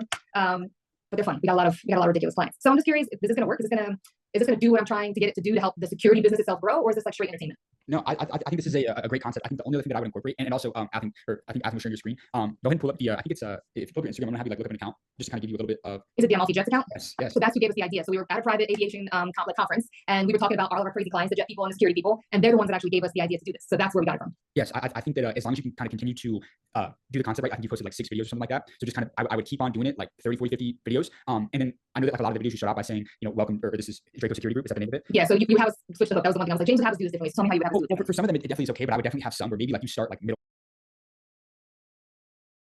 conversation of them like just saying something like ridiculous, you know what I mean, like a crazy ask for you, or like you asking them like a certain question that's gonna like exert some like really interesting or like unique answer out of them. I think that again, like I said, those first couple seconds, I think the setting the format's good. I noticed how you were kind of like primarily just taking up like the bottom left hand corner of the screen. If there's a way to make you a bit bigger, just so that we don't have as much like blank space there, I would definitely do that as well. and just how I would have had like a red panda like kind of pop up like right below like your face. As opposed to over my head? Yeah, definitely. Okay. I would have you a little bit bigger. Okay. And I like kind of I maybe try to make like a little bit brighter. Like these are just like little things that I'm tweaking. Because like I said, I think the concept is great. Like you nailed the concept of that like back and forth on the phone. I've seen that work really well. I have a client in Dallas who owns like the second largest sunspot tanning franchise in the country, and his most viral videos are literally him in the back of his Sprinter van, and it's like people that are like just calling in asking him questions about his business. So like that over the phone style video, for some reason I've just seen that as like crushed for like some of our clients and just other people that I know. And that's why like I really did like that a lot. And honestly, gotta give you your flowers on making that adjustment and running with that concept. I think that again, like as long as you are able to do it for like 1 to 2 months consistently, I think that you'll start to get some traction with it. And like I said, it's just like making those little like tweaks here and there, little pivots in regards to like starting the video with different ways beyond just you answering the phone, saying hey, welcome to this. Now in certain videos you could definitely keep that as the hook just to make it like a little bit more like a scroll stopper. I would do a little bit more where it's like a soundbite from the conversation where you start mid conversation and you can either keep going. And then one of the things was like in the first one, I noticed it was like kind of like long. Just be like really concise about like taking out any like fluff within like a conversation. Now obviously you need to have like context in there to give the viewer like an idea of like what's going on, right? But like there was like a little bit like back and forth. Yep. That's something that like I'm like huge on. Like even like within our interviews, right? It's like how do I take 20 minutes worth of content and cut it down to like the most engaging minute and a half worth of content to like have this video perform really well. Because like 10 to 30 seconds of you kind of just going back and forth or asking questions and stuff like that, it like really doesn't necessarily either like add value or entertainment or whatever. Obviously you need to allow the viewer to understand what's going on. So if you do that while like taking out some like the fluff, I think that's like one of the adjustments that I make as well. Cool. That call with Jesse, the daughter, was like 30 minutes of her begging me to not tell my parents. So we got it down to like a minute and a half, and I was like, I don't know how else to do this. Yeah. And also editing, got somebody else doing editing. We got to find somebody who can do that in-house for us. So awesome. Thank you. I really appreciate it. Absolutely, Celia. Thanks. All right. Thank you, Celia. Kai? I was just saying, like, I think how illegal is illegal. What you do. She's crazy, y'all. I wish we could show you who she really was. She's a hoot. She is fun and she is crazy and she might go to jail for a red panda. That's wild. Right, now I'm gonna go ahead and bring up Jamie. James, how are you on time? I'm good, bro. We can do a couple more. Sounds good. Welcome up, Jamie. Hi everyone, thank you. Thank you, Kai, thank you, James, for everything so far. So although I am looking to start off my own personal brand, I haven't had the chance to start that yet. Although I've done the logo for it, but that's about it so far. I'm actually here asking a question on behalf of my wife, who has been using my school account to watch some of the videos in School of Mentors, learning about social media side of things. And it was a few weeks ago I suggested to her to sort of a channel to help people learn about homeschooling, because we're homeschooling our children, and she was homeschooled herself, and she puts a lot of effort into it. And a few weeks ago she started it, and she's just about hit 500 followers on Instagram now, I think, in that short amount of time. So and just to bear in mind, she's also homeschooling 2 children, and we have a 3- and 4-month-old as well. So yeah. So my question on her behalf is, what is the most effective way to choose which social media platform to focus on in order to maximize engagement and grow a following? Or is it better to maintain a presence on all platforms? So when you say that she's making homeschool content, is there like a specific audience that she's going after? Is it parents of these kids, or it's other homeschooling parents? Yeah. Say that one more time. Other homeschooling parents, yes. Okay. So obviously I'm going to tell anybody this. I would 100% be on every single platform. Obviously when it comes to like focus on like optimizing like what platform to make content for, align it with her strengths, right? So like to me, I think Instagram is great for her niche since it's highly visual, and parents, they're always looking for homeschooling content. They often prefer easy, digestible, bite-sized content like stories, posts, reels. Since she's already getting traction there, she should keep doubling down on Instagram. If she's open-minded to creating longer form content, obviously YouTube would be a great second platform for her to, detailed, longer in depth homeschooling tips, routines, tutorials, stuff like that. And plus YouTube search functionality, we mentioned that like SEO, it's great for evergreen content. So it helps new viewers find videos over time, which I think this would be like very like evergreen content, right? And so again, maximize the engagement on a couple platforms. So maintain a just like with anything, right? It's always better to maintain a strong presence on 1 or 2 platforms rather than spreading yourself thin. But I still think like it just takes a couple extra minutes to be able to put the same content you're putting on Instagram on all the other platforms, TikTok, Facebook, YouTube Shorts, whatever it may be. So again, we already started to build a little bit of like a presence on Instagram, which Instagram's great for building engagement fast and connecting with other parents, educators, and people in this community. So I think that that would be the primary platform that I would optimize for. But then just repurpose the content on like all the other platforms as well: TikTok, Facebook, YouTube, all of them. Yeah, she has been doing that, obviously with not quite as much impact. So she's got like 3 or 4 followers on YouTube. And I have suggested to her to have that as a main learning platform going forward for when she wants to sort of start doing monetization of it and creating learning content for people. So yeah, thank you for that. Yeah. Absolutely, bro. Yeah, I mean, I wouldn't be worried about trying to create like different content for different platforms. I think especially like for a niche like this, I think it can definitely be applied to like all of the other like platforms. So I would just, like I said, take what she it's working well to help you get that 500, and then just go back and analyze, what of those videos that did really well that she, was getting followers off of that quickly, and then just double down on what's working and maybe try experimenting a couple of different things with like the content, but then just putting it, repurposing it on all the platforms is super smart. Cool. Yeah. Brilliant. Thank you. Absolutely, brother. All right. Thank you, Jamie. I'm now going to go ahead and bring up the Jimenez sisters. Welcome up. Hello, I'm Abigail, I'm Olivia, and Maddie is in the room, and we are the Jimenez sisters right now. So, okay, so the question we had was, what would be the best way to make our videos relatable while promoting a product-based business? So, like, what would be the best way to show our products and try to be relatable at the same time if they don't really know what our products are? What is the product? So we make goat milk soaps and body products. Me and my sisters, we started this business during COVID. We've been raising goats since we were about 3 years old. And when COVID hit, we had no use for the goat milk. So we started researching ways on how to use it and found that we can make goat milk soaps and body products. So we have different like hand and body creams, lip balms, bar soaps. All of our products have goat milk and there's no added water. Interesting. I like it. That I don't think I've heard of think about this real quick. So there's a couple things that I would do. I would definitely, I would be optimizing like the three of you guys as like the personality behind it. A couple ideas that I have for you guys. In order to, again, make the videos more relatable while promoting the goat milk, the soaps, the body products. Here's like a couple things that I would do that just off the top of my mind. So number one is like, if you can, like share the behind the scenes, like share the journey of like making the products. It's super unique. Like show the process from collecting the goat milk to the final product, right? People love seeing the effort and care behind the product, which is also going to be great for building that personal connection between you and the viewers that are consuming your content.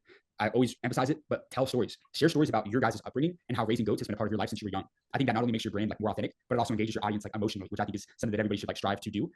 Highlight the benefits naturally. So like instead of just promoting the products directly, you can share moments where the products have made a difference in your daily lives. For example, show how the goat milk soap has improved skin health for you and your family without it being a hard sell, to where like you're literally just like talking about the benefits of it, how it can change your life. And low key, just throw some shots at some other like others like big brand companies that aren't as like using like supernatural products, right? Like that's something that I would be trying to incorporate a lot. Even some sort of like relatable humor I think would be great. So I can incorporate like humor that ties into like the lifestyle and challenges of running a goat farm. Like this could include, you know, playful moments with the goats, you know, certain like behind the scenes clips or relatable content about, you know, working with the animals. Because again, like, not everybody sees that or experiences that on like a regular basis. So that makes it like even like more interesting. If you have any like customer testimonials or, you know, user generated content from other people, like if there's happy customers, I would showcase them using your product and, you know, encourage them to share how the soap benefited them.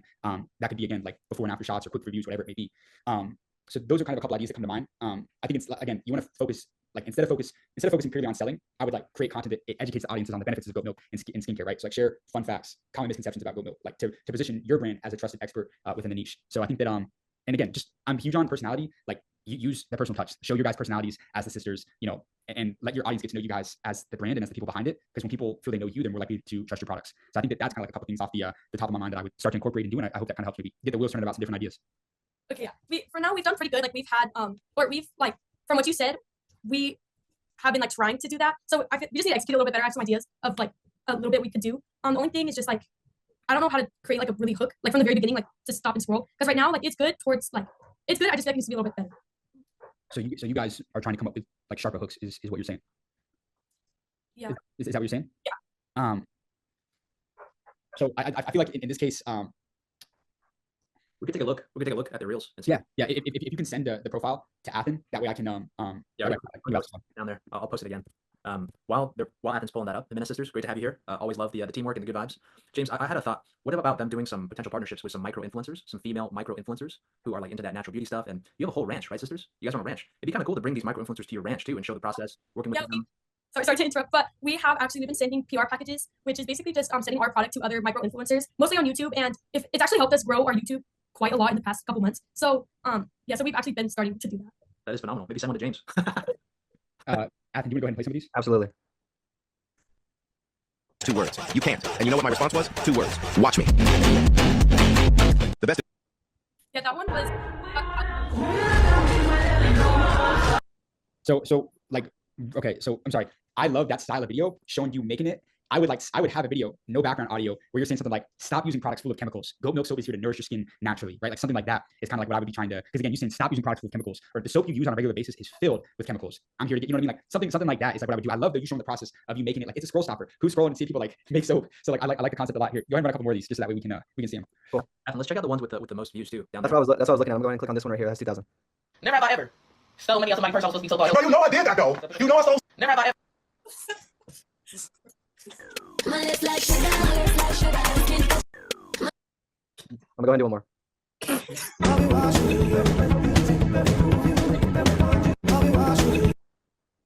It's so nice and wholesome. It just makes me want to support. Legit.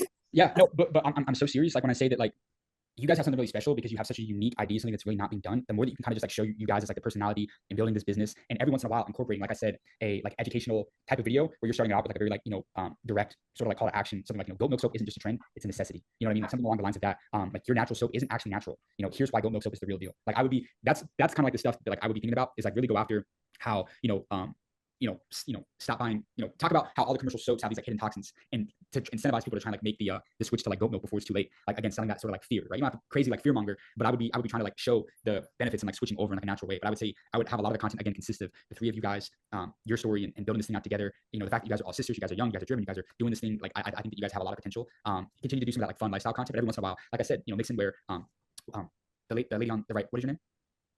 Yes, the one. I'm sorry, I guess it's other way. Yes. Abigail. Yes, so like I love the video where like you were visually like making the soap, and I think like if you are like talking directly to the camera and you're talking about and you're really telling people directly to like stop using products full of chemicals, and then you're giving like a couple of like the benefits of like switching over to like that, and you're telling them exactly like what you're doing, I think that would perform really well. Okay, thank you. Super awesome. Good luck, Minute Sisters. Love that. Seriously, good luck. All right, cool. Now I'm gonna go ahead and bring up Fernando. What is up, Fernando? What's up, James? How are you? Good, brother. How are you? Good, good. So I kind of had a two-parter in a sense, but I just wanted to get the framing of a true beginner, right? Because I'm a true beginner. So is it really the framing around capturing attention and driving conversions, or is it something else entirely? Like, what's the right approach for or mindset for a beginner to take on? To give you a little bit of context, I run a youth soccer academy, so it's a local service for kids, right?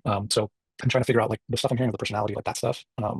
So what's the right framing and approach to even attack it? And then going deeper, how do you go about connecting that like to your business goals, like the ROI and the time or the investment you're spending on this stuff? Yeah. So this may be a little bit more unlike what most people would say. I'm huge on spending like your first, at a minimum, couple months to even a year, 2 years, just focusing on building a great brand with a lot of great content, because that's ultimately going to be what like builds trust in the long run. Like even 3 years, like 2.5 to 3 years in, I never sold anything to our audience. Never. Occasionally it was like a brand partnership here and there, but was never in like a rush to like sell anything, because I knew that, okay, if I could build a brand that people trust, that they like, that they see the content and they see a lot of value there, then eventually, when it's that time, then I can kind of like flip that switch and market something that is like really able to add a lot of value to people. However, obviously, being that you're, have a youth soccer academy, you already kind of have a functioning business where I'm sure that you're been marketing it in some other sort of way. Now you're just trying to like optimize for, like content, pushing it out on like social media. So obviously, kind of just like I was telling the Jimenez sister, or the Jimenez sisters, like first things first is like focusing on like relatability. So like instead of just Fernando just selling your services, share the experience, share the real, the behind the scenes moments, whether it's the joy that the kids feel after a great play, or the community aspect of your academy, right? Relatable content will build trust. Relatable content will build trust. Start with that again, that attention capturing content. So you're showing quick, engaging clips that highlight the energy in front of your academy, kids scoring goals, playful moments, stuff like that. It's going to help give personality to your brand.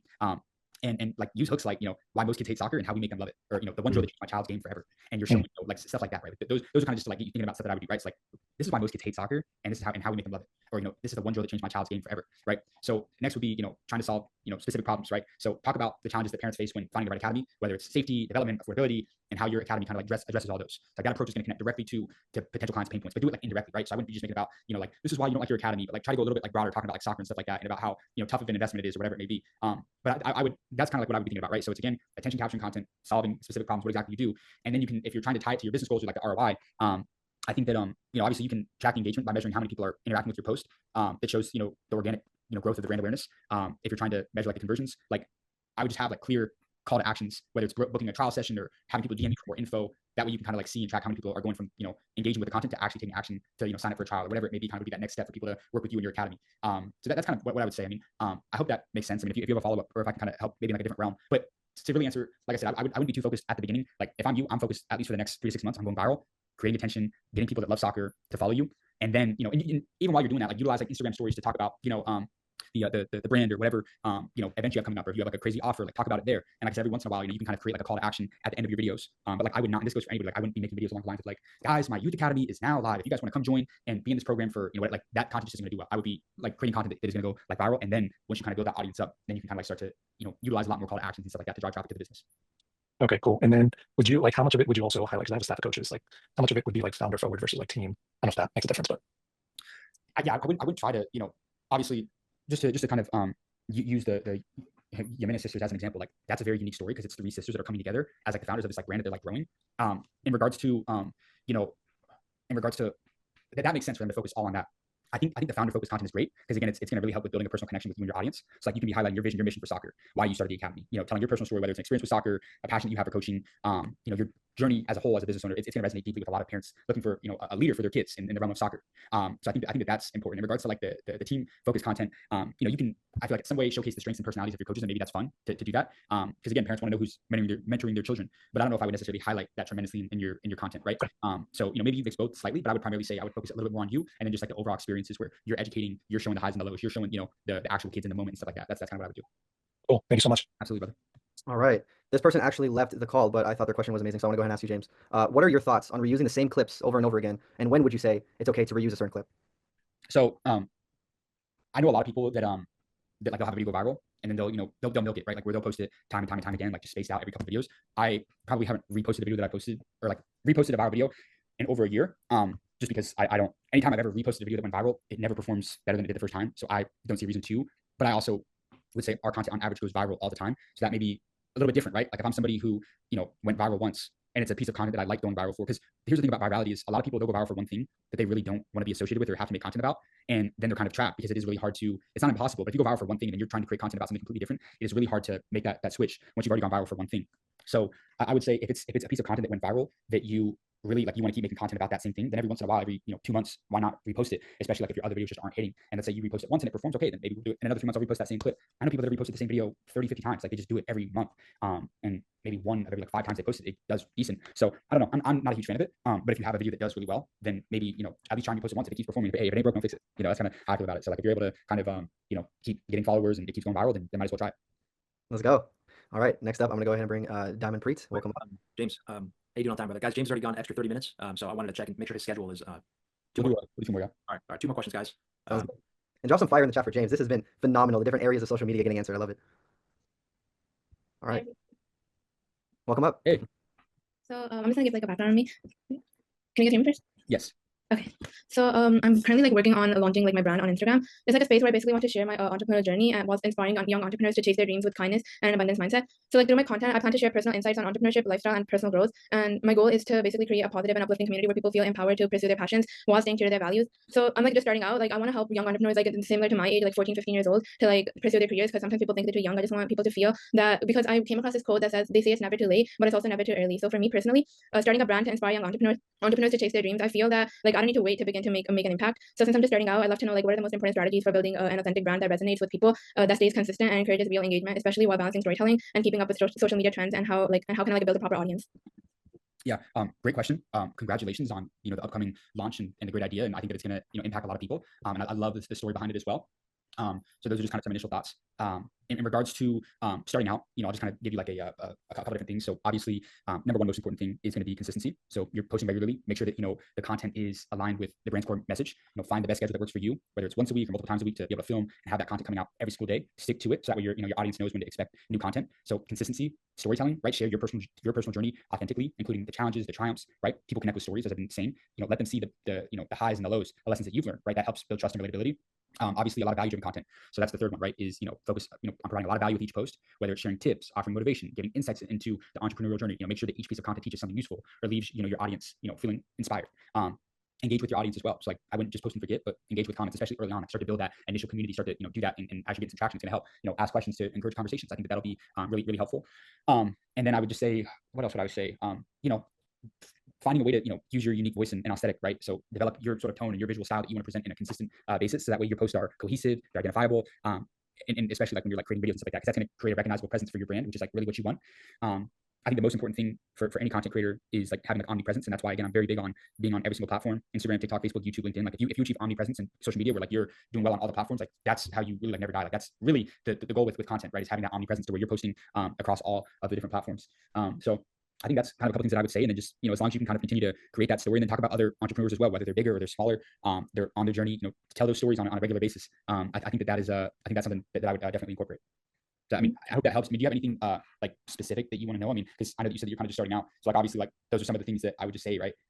Strong hooks, storytelling, consistency, and stuff like that. But if you have any other, like if you have a specific question, I'm happy to kind of give you a better answer, because I like giving tactical advice. I don't like when people give me, I feel like I was a little bit generic there. So maybe if you have something specific that you want to know, or however I can help out. If you like it, we're good. But if you want some more, just let me know. Yeah, so basically the content creators like I watch nowadays, they're basically like successful like entrepreneurs and business owners. So like they share their journey like when they're already successful. But for me, just starting out, because I'm only 14, I don't have a business or anything right now. So like I just want to share my journey through like most content creators. They basically show like how they became successful and what they did. I want to like take my audience like through like with the story, like how I achieved that success, what I do, and everything like that. 100%. I love that a lot. And it's a great I think it's gonna do really well. And I'm actually a huge fan of this type of content. I'm actually gonna pull somebody up on TikTok. I'll pull him up because I can get it on my computer. And then give me a second. This is just an example of somebody. I've showed him on a couple of these calls before, but I think he's crazy. Did you guys hear that? Yeah. What is that? A second. Is it squid? Second. Okay. So you see, I wish I could hear this. A second. You pulling so, squid? What's that? You pulling squid actor? Absolutely. So this guy right here, he's a friend of mine. But I think he's a great example of somebody that I would show. So his name is Lucas Pachter, and he has a company called Squid Hoss, which is essentially, I'll just show that as well. Just kind of show that. But he has like an apparel company that he started. And so he, I'll just kind of show you. Let me see real quick. I think here's a great example, right?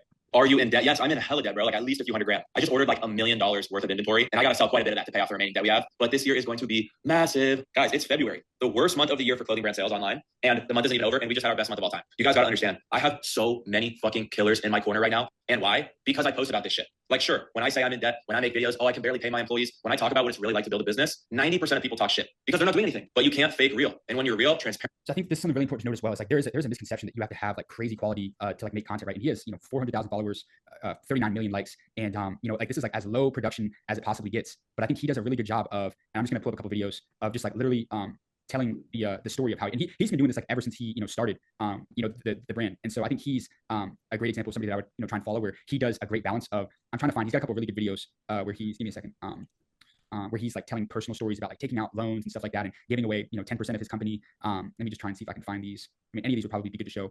Give me a second, guys. I'm gonna try to see if I can find one. Let's see. I could not imagine paying $50 for a guy who thinks Elon Musk has his best interest in mind. Damn, bro. Damn. Really got me. I think some people are too stupid to realize that Elon has been one of the greatest people of our generation. And I know someone's gonna be like, oh, you're a bootlicker. You're a loser, bro. Like you're genuinely a loser, and you've probably done nothing. I didn't know where he was going with that. I'm just gambling here, trying to pick videos here. Most of your favorite fitness influencers are brokies. I know guys with hundreds of thousands, even a few million followers, and they don't make any money, which is crazy to me. They have these big cult-like followings and they don't make any money. Why is this? Because the whole use my code method is saturated. In the old days, before there, drop some advice on how to conquer the new you. Bro's business isn't profitable, guys. Profit is not necessarily always the goal. Amazon was unprofitable its first 7 years in business. Lululemon, which is the company I want my company to resemble, was unprofitable for its first 5 years in business. Sometimes you need to be unprofitable. Over time, as you grow, as your company achieves economies of scale, as you learn more, as you become a better entrepreneur, So as you get better people on your. Not to get too off topic here, but I genuinely what I would really recommend doing is going in and finding 10 to 20 creators kind of similar like that, where they're in kind of the same position as you, where they're on their journey, and obviously take little bits and pieces, right? Like he's a bit more controversial, where he is willing to talk about some of those big public figures that are controversial or directly call people out, and that doesn't necessarily have to be your brand. It's really whatever you're going to be aligned to. Obviously, I'll always say that I think being a little controversial, a little bold, is going to be great, especially if you're wanting to get some traction, but it doesn't have to be that way. So, but I would just be really diligent about, documenting the journey with, for example, I was trying to find a video where he talks about like, I just gave away 10% of my company, right? Where, because the guy whose videos I was showing is that he's got a big gym apparel company, and he gave away 10% of his company to somebody whose, business is doing like $200 million a year. And so he's talking about that and kind of explaining that and just stuff like that, right? Where like he's being transparent about being in debt, having loans, he's got to get all this inventory, he's got to get all these orders and stuff like that. So I think being able to do that, kind of show some of the highs and lows of the journey is going to be great for relatability. But definitely, like I said, go study, go find 10 to 20 people that are making content and whatever niche that you're in, and just go find out what works for them and incorporate that into your own toolkit. Thank you so much. Absolutely. All right. Thank you, Damanpreet. And now for the last question we have, I'm gonna go ahead and bring up Omar. What's up, Omar? Hey guys, can you hear me? Yes, sir. It's perfect. Thank you so much for the last question. I was scared that wasn't going on. How are you, James? We talked like 2 or 3 months ago. I don't think you remember me, but I'm gonna make you remember me. I started a channel 2 or 3 months ago actually, and I think you're familiar with the content, asking rich people what do they do for a living, and asking them for business advice. So I'm currently living in the south of France. I got the idea to do the exact same thing. I got inspired from you, and my numbers are going crazy. So I don't know if you can pull up my TikTok account and check it out. Last time we spoke, I had about 500 followers. If you can pull it up, and then I'm gonna ask my question, so you can just. Yeah, but what is the channel? You can type in Sultan, so SULTAN, and then write and CEOs. So Sultan and CEOs. You said Sultan CEO? And CEOs. So SULTAN and CEOs. CEOs. And CEOs. Exactly. Sultan and CEOs. So my name is Omar Sultan. So that was a trick. Awesome, bro. I got it. Give me a second. Shit right here. I got it right here, brother man. Yeah, that's it. On est dans un monde où c'est ou t'es riche ou t'es et ça je suis pas d'accord. On doit avoir en France tu pars avec une paire de monotes. C'était des centaines de millions d'euros. C'est pas le Club Med quand on est entre ses études. On est dans votre chance. Là, je parle vraiment business. Aujourd'hui, il y a plein d'opportunités. On change de monde, tout se numérise. Il y a plein de nouveaux métiers qui se. I got interviews in English. If you're interested, you can go a little bit down. It was an American actress, a little down. Yeah, this one, exactly. Bonjour madame, vous parlez français? You speak English. We have a channel on TikTok. Ask people what do they do for a living. Love your style. Can you know what they do for a living? Yes, I'm an actress. You're an actress, really? A very famous one? I don't know about that. Not Where do you really. act? In America, Los Angeles. Amazing. And can we know what's your name? Caitlin Simone. What kind of movies do you do? Television shows. I did a show called Empire, a show called The Game, The Quad, Blind Spotting. What advice can you give to young girls or even young boys who want to succeed in life and maybe start something new? Go for it. There's nothing to lose. You got to make a bunch of mistakes before something sticks. So start now. How old are you? I'm 29. When did you start like acting? I started at 13 years old. At 13, so it was actually your hobby. Yes, exactly. And when did you start making money out of it? 13. At 13 too. Wow, amazing. Okay. I like it, bro. So what was your question? So my question is, I actually started for fun, and it's actually blowing up. So I got 30,000 followers. Like one month ago, I was like at 7K. I got people contacting me, like the millionaires, and saying, "Oh my God, I like it. We got 1 million views. Let us make it a part 2 video, etc." So 2 weeks ago, I dropped my first YouTube video. Actually, if it interests you, also it's Sultan and CEOs on YouTube. And the first ever YouTube video that I dropped 2 weeks ago, it's at 87K views, and I just dropped one 2 days ago, and it's at 20K. So I really think it's great numbers, and I think you know how great these numbers are for YouTube, especially. My question is, how can I scale this from now on? Like, what can I do? What are the first? Yeah, this is it. Okay, dope.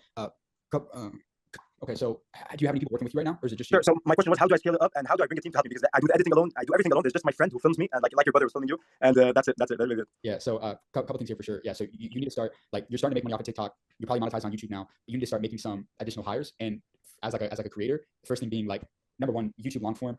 that takes so much time. So that's the first editor I would try to get is be a YouTube editor. And then a short form content editor, and maybe you find one that does both. So like my long form editor on YouTube, he also edits for my clients inside my content agency, and he lives in Australia. So I mean, I have editors that work in my content agency that are from Argentina, Australia, from the Philippines, from the US. So like we got people from all over, and you can find great talent from all over the world. I mean, there's a lot of great websites. Obviously, one is onlinejobs.ph. It's a good one. Obviously, you know, Fiverr. And I mean, from all over the place. I mean, I'm sure you probably even started to get DMs from people. I've had a couple inbound DMs, and people just send their work, and they're actually really good, and then we hire them onto our agency. So I would say, yeah, dude, like if your goal is to like grow and scale it, that was the biggest thing that helped us with Hard Knocks is that it was me and I had two awesome co-founders. So like while I was able to continue to double down on what worked best for us, which was the content and the media, I had two other co-founders that were very helpful in running like the other aspects of our businesses, from the agency to the community to, you know, brand partnerships, everything. Like I'm a media guy, I'm a content guy. That's what I know best. So I wanted to double down and keep doing that. And I didn't want to have to focus on doing, you know, 10 other different things. Otherwise I wouldn't have been able to do what worked best. So I would say, you know, that's the biggest thing. What do you have like a job, or do you have like a business as well that's funding the content, or what do you kind of? No, exactly. I was gonna tell you, I'm a full-time student and I have a full-time job. It's like an apprenticeship while I'm doing my master's degree. And like I'm just doing this on the side. I go on Saturdays to Monaco and places like this. I film, and then all day, like I come back from work, from my 5 to 9, basically, like Alex Formosi says, I spend them on editing, and all my money I'm getting from my job, I'm putting in. I just bought my new MacBook Pro to edit because the YouTube video was not. I couldn't edit it on the other laptop, but it took me like 2 weeks of every day editing. And I'm like, I need to scale this. I don't have time. Yeah. See what I mean? So I'm gonna write it in the chat. This is what you're gonna do. Give me a second. I'm gonna write it in the chat. Make it super easy for you. This is the progression of the people that I would hire. Thank you, man. Absolutely. Give me a second.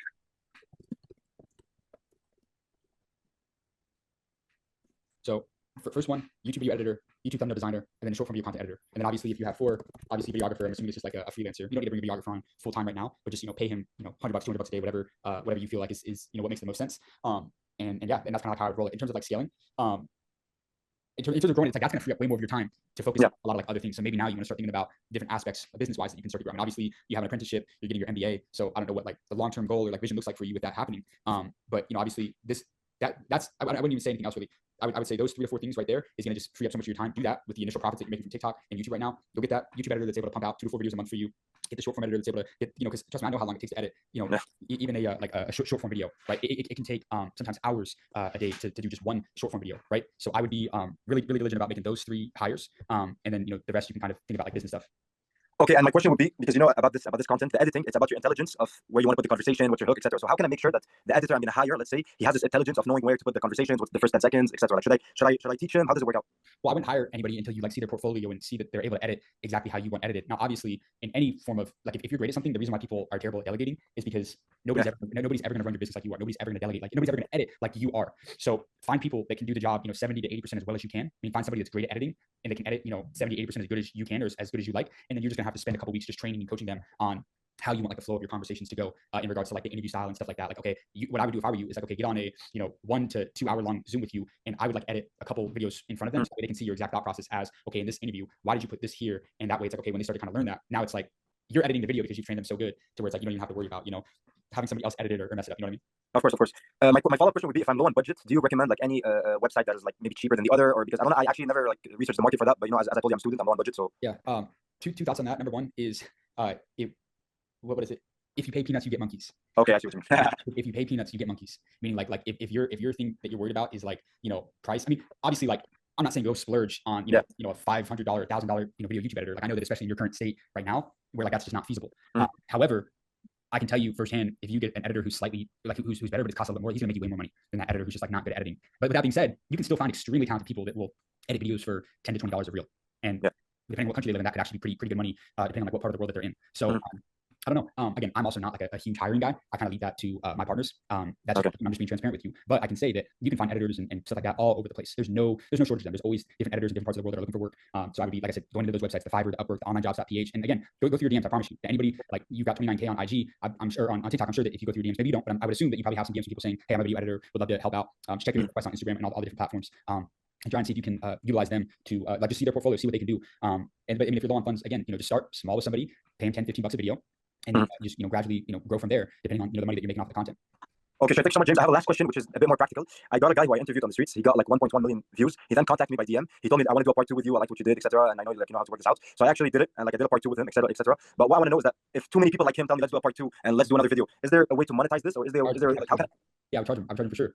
If you, if you do one video with somebody and you know you get them a lot of free exposure, a lot of traffic to their brand or to their you know personal like page or whatever it may be, and they want to do a follow up, you know, go ahead and charge them for a second post on your channel if the first one did really well. That's what I would do personally. And how do you propose this? Do you like just tell them like this is my fee if you want another video basically? Yeah, especially if they're reaching out to you and they're running a second video, like, hey, I'm happy to do a second video, but this is what it's going to be. You can say, hey, the video will go out on X, and X. It'll go out on these 3 platforms. Don't do a view guarantee. And yeah, like again, if they want the exposure, they want the part 2. You blew them up the first time, or you didn't have to feature them on that first video, but you did. You got them traffic. So now it's like, okay, most of the time, like people will never have an issue, paying for that part 2, unless it's somebody that like really makes sense, right? Like if it's like a really big, credible entrepreneur, and it's like, okay, part 1 went great, go do part 2 because you guys are both going to benefit equally from that. So that's kind of how I feel about that. And if they're not willing to pay, then it comes down to whether you want to do a second video with them or not, right? If they were something great and you know that a second piece of content with them could crush and do well, then just do it. Like I'm never ever pressed for money from like interviews and stuff like that. Like I've definitely charged people for interviews and stuff like that and dedicated YouTube videos, but I would definitely say yeah, they want that part 2. You know what I mean? They got you get the first one for free, the second one's for a fee. I see what you mean. Do you have one last advice to give me, because based on my content and then my let's say like what's happening currently with me? Do you have like remember at your young age when you were doing School of Hard Knocks, what advice can you give me to continue on doing this? Yeah, I mean, like I said, I think it's cool because you're doing it in a location like Saint Tropez, the south of France, Monaco. Like, by the way, there's one competitor of mine. He's bigger than me because it's been like 3 years he's doing this, and I saw he posted a story like let's say 3 weeks ago. He was having a one-on-one call with you, so I was like, this is interesting because I'm talking to you now. His name is Loic Bourget. I don't know if you. He booked a one-on-one with me in the community. So that's cool. I mean, yeah, I mean, it's just 2 of you guys, so just find a way to be different from him. Honestly, that's kind of what I would say. Honestly, like, because the whole street interview niche is incredibly saturated now. There's thousands of people that are doing it, but like I stand on the fact that like I don't think that there's anybody that has done it like us, and there's a reason why we're without a doubt the biggest like in the world in terms of like the street interview realm. It's not even close.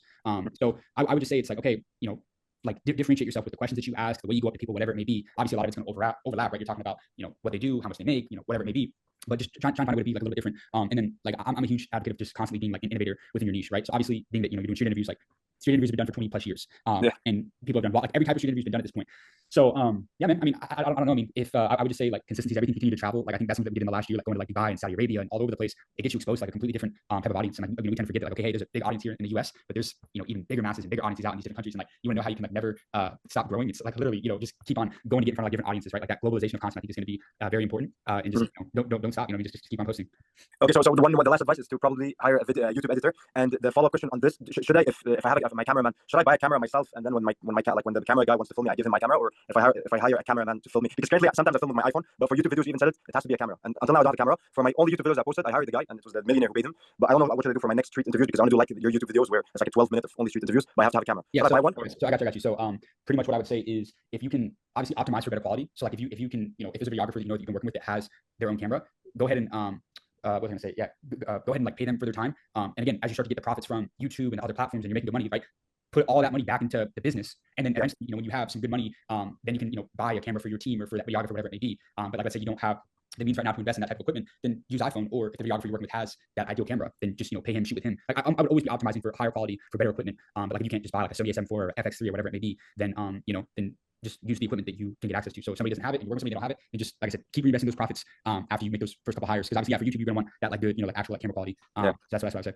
Okay, so you said Sony FX, right? Omar, thank you so much, bro. I'm sorry. No, you're good. Guys, James has been going over for an hour. Thanks so much, James. Thanks so much, guys. Sorry. No, you're good, bro. Omar, if you want more time with James, he does have a one-on-one booking link. So like, feel free to book more time with him. I just want to be respectful of James's time. Guys, he's given us an extra hour and 5 minutes already. So just want to be respectful. Can we go ahead and drop a big thank you to James for staying an extra hour and 5 minutes? Come on, guys. Like, this is some game that was dropped for 3 hours, and I'm personally happy to be a part of it. Before I hand it off to Kai and James, I just want to let everyone know that we do have a mentorship call Wednesday, March 26th at 7 p.m. Eastern time with Dan Honig, as well as we do have the very next day on Thursday, the 27th at 5 p.m. Eastern time, an Airbnb financing workshop. So things to come that you all should mark in your calendars. But with that being said, I'll pass it off to James and Kai.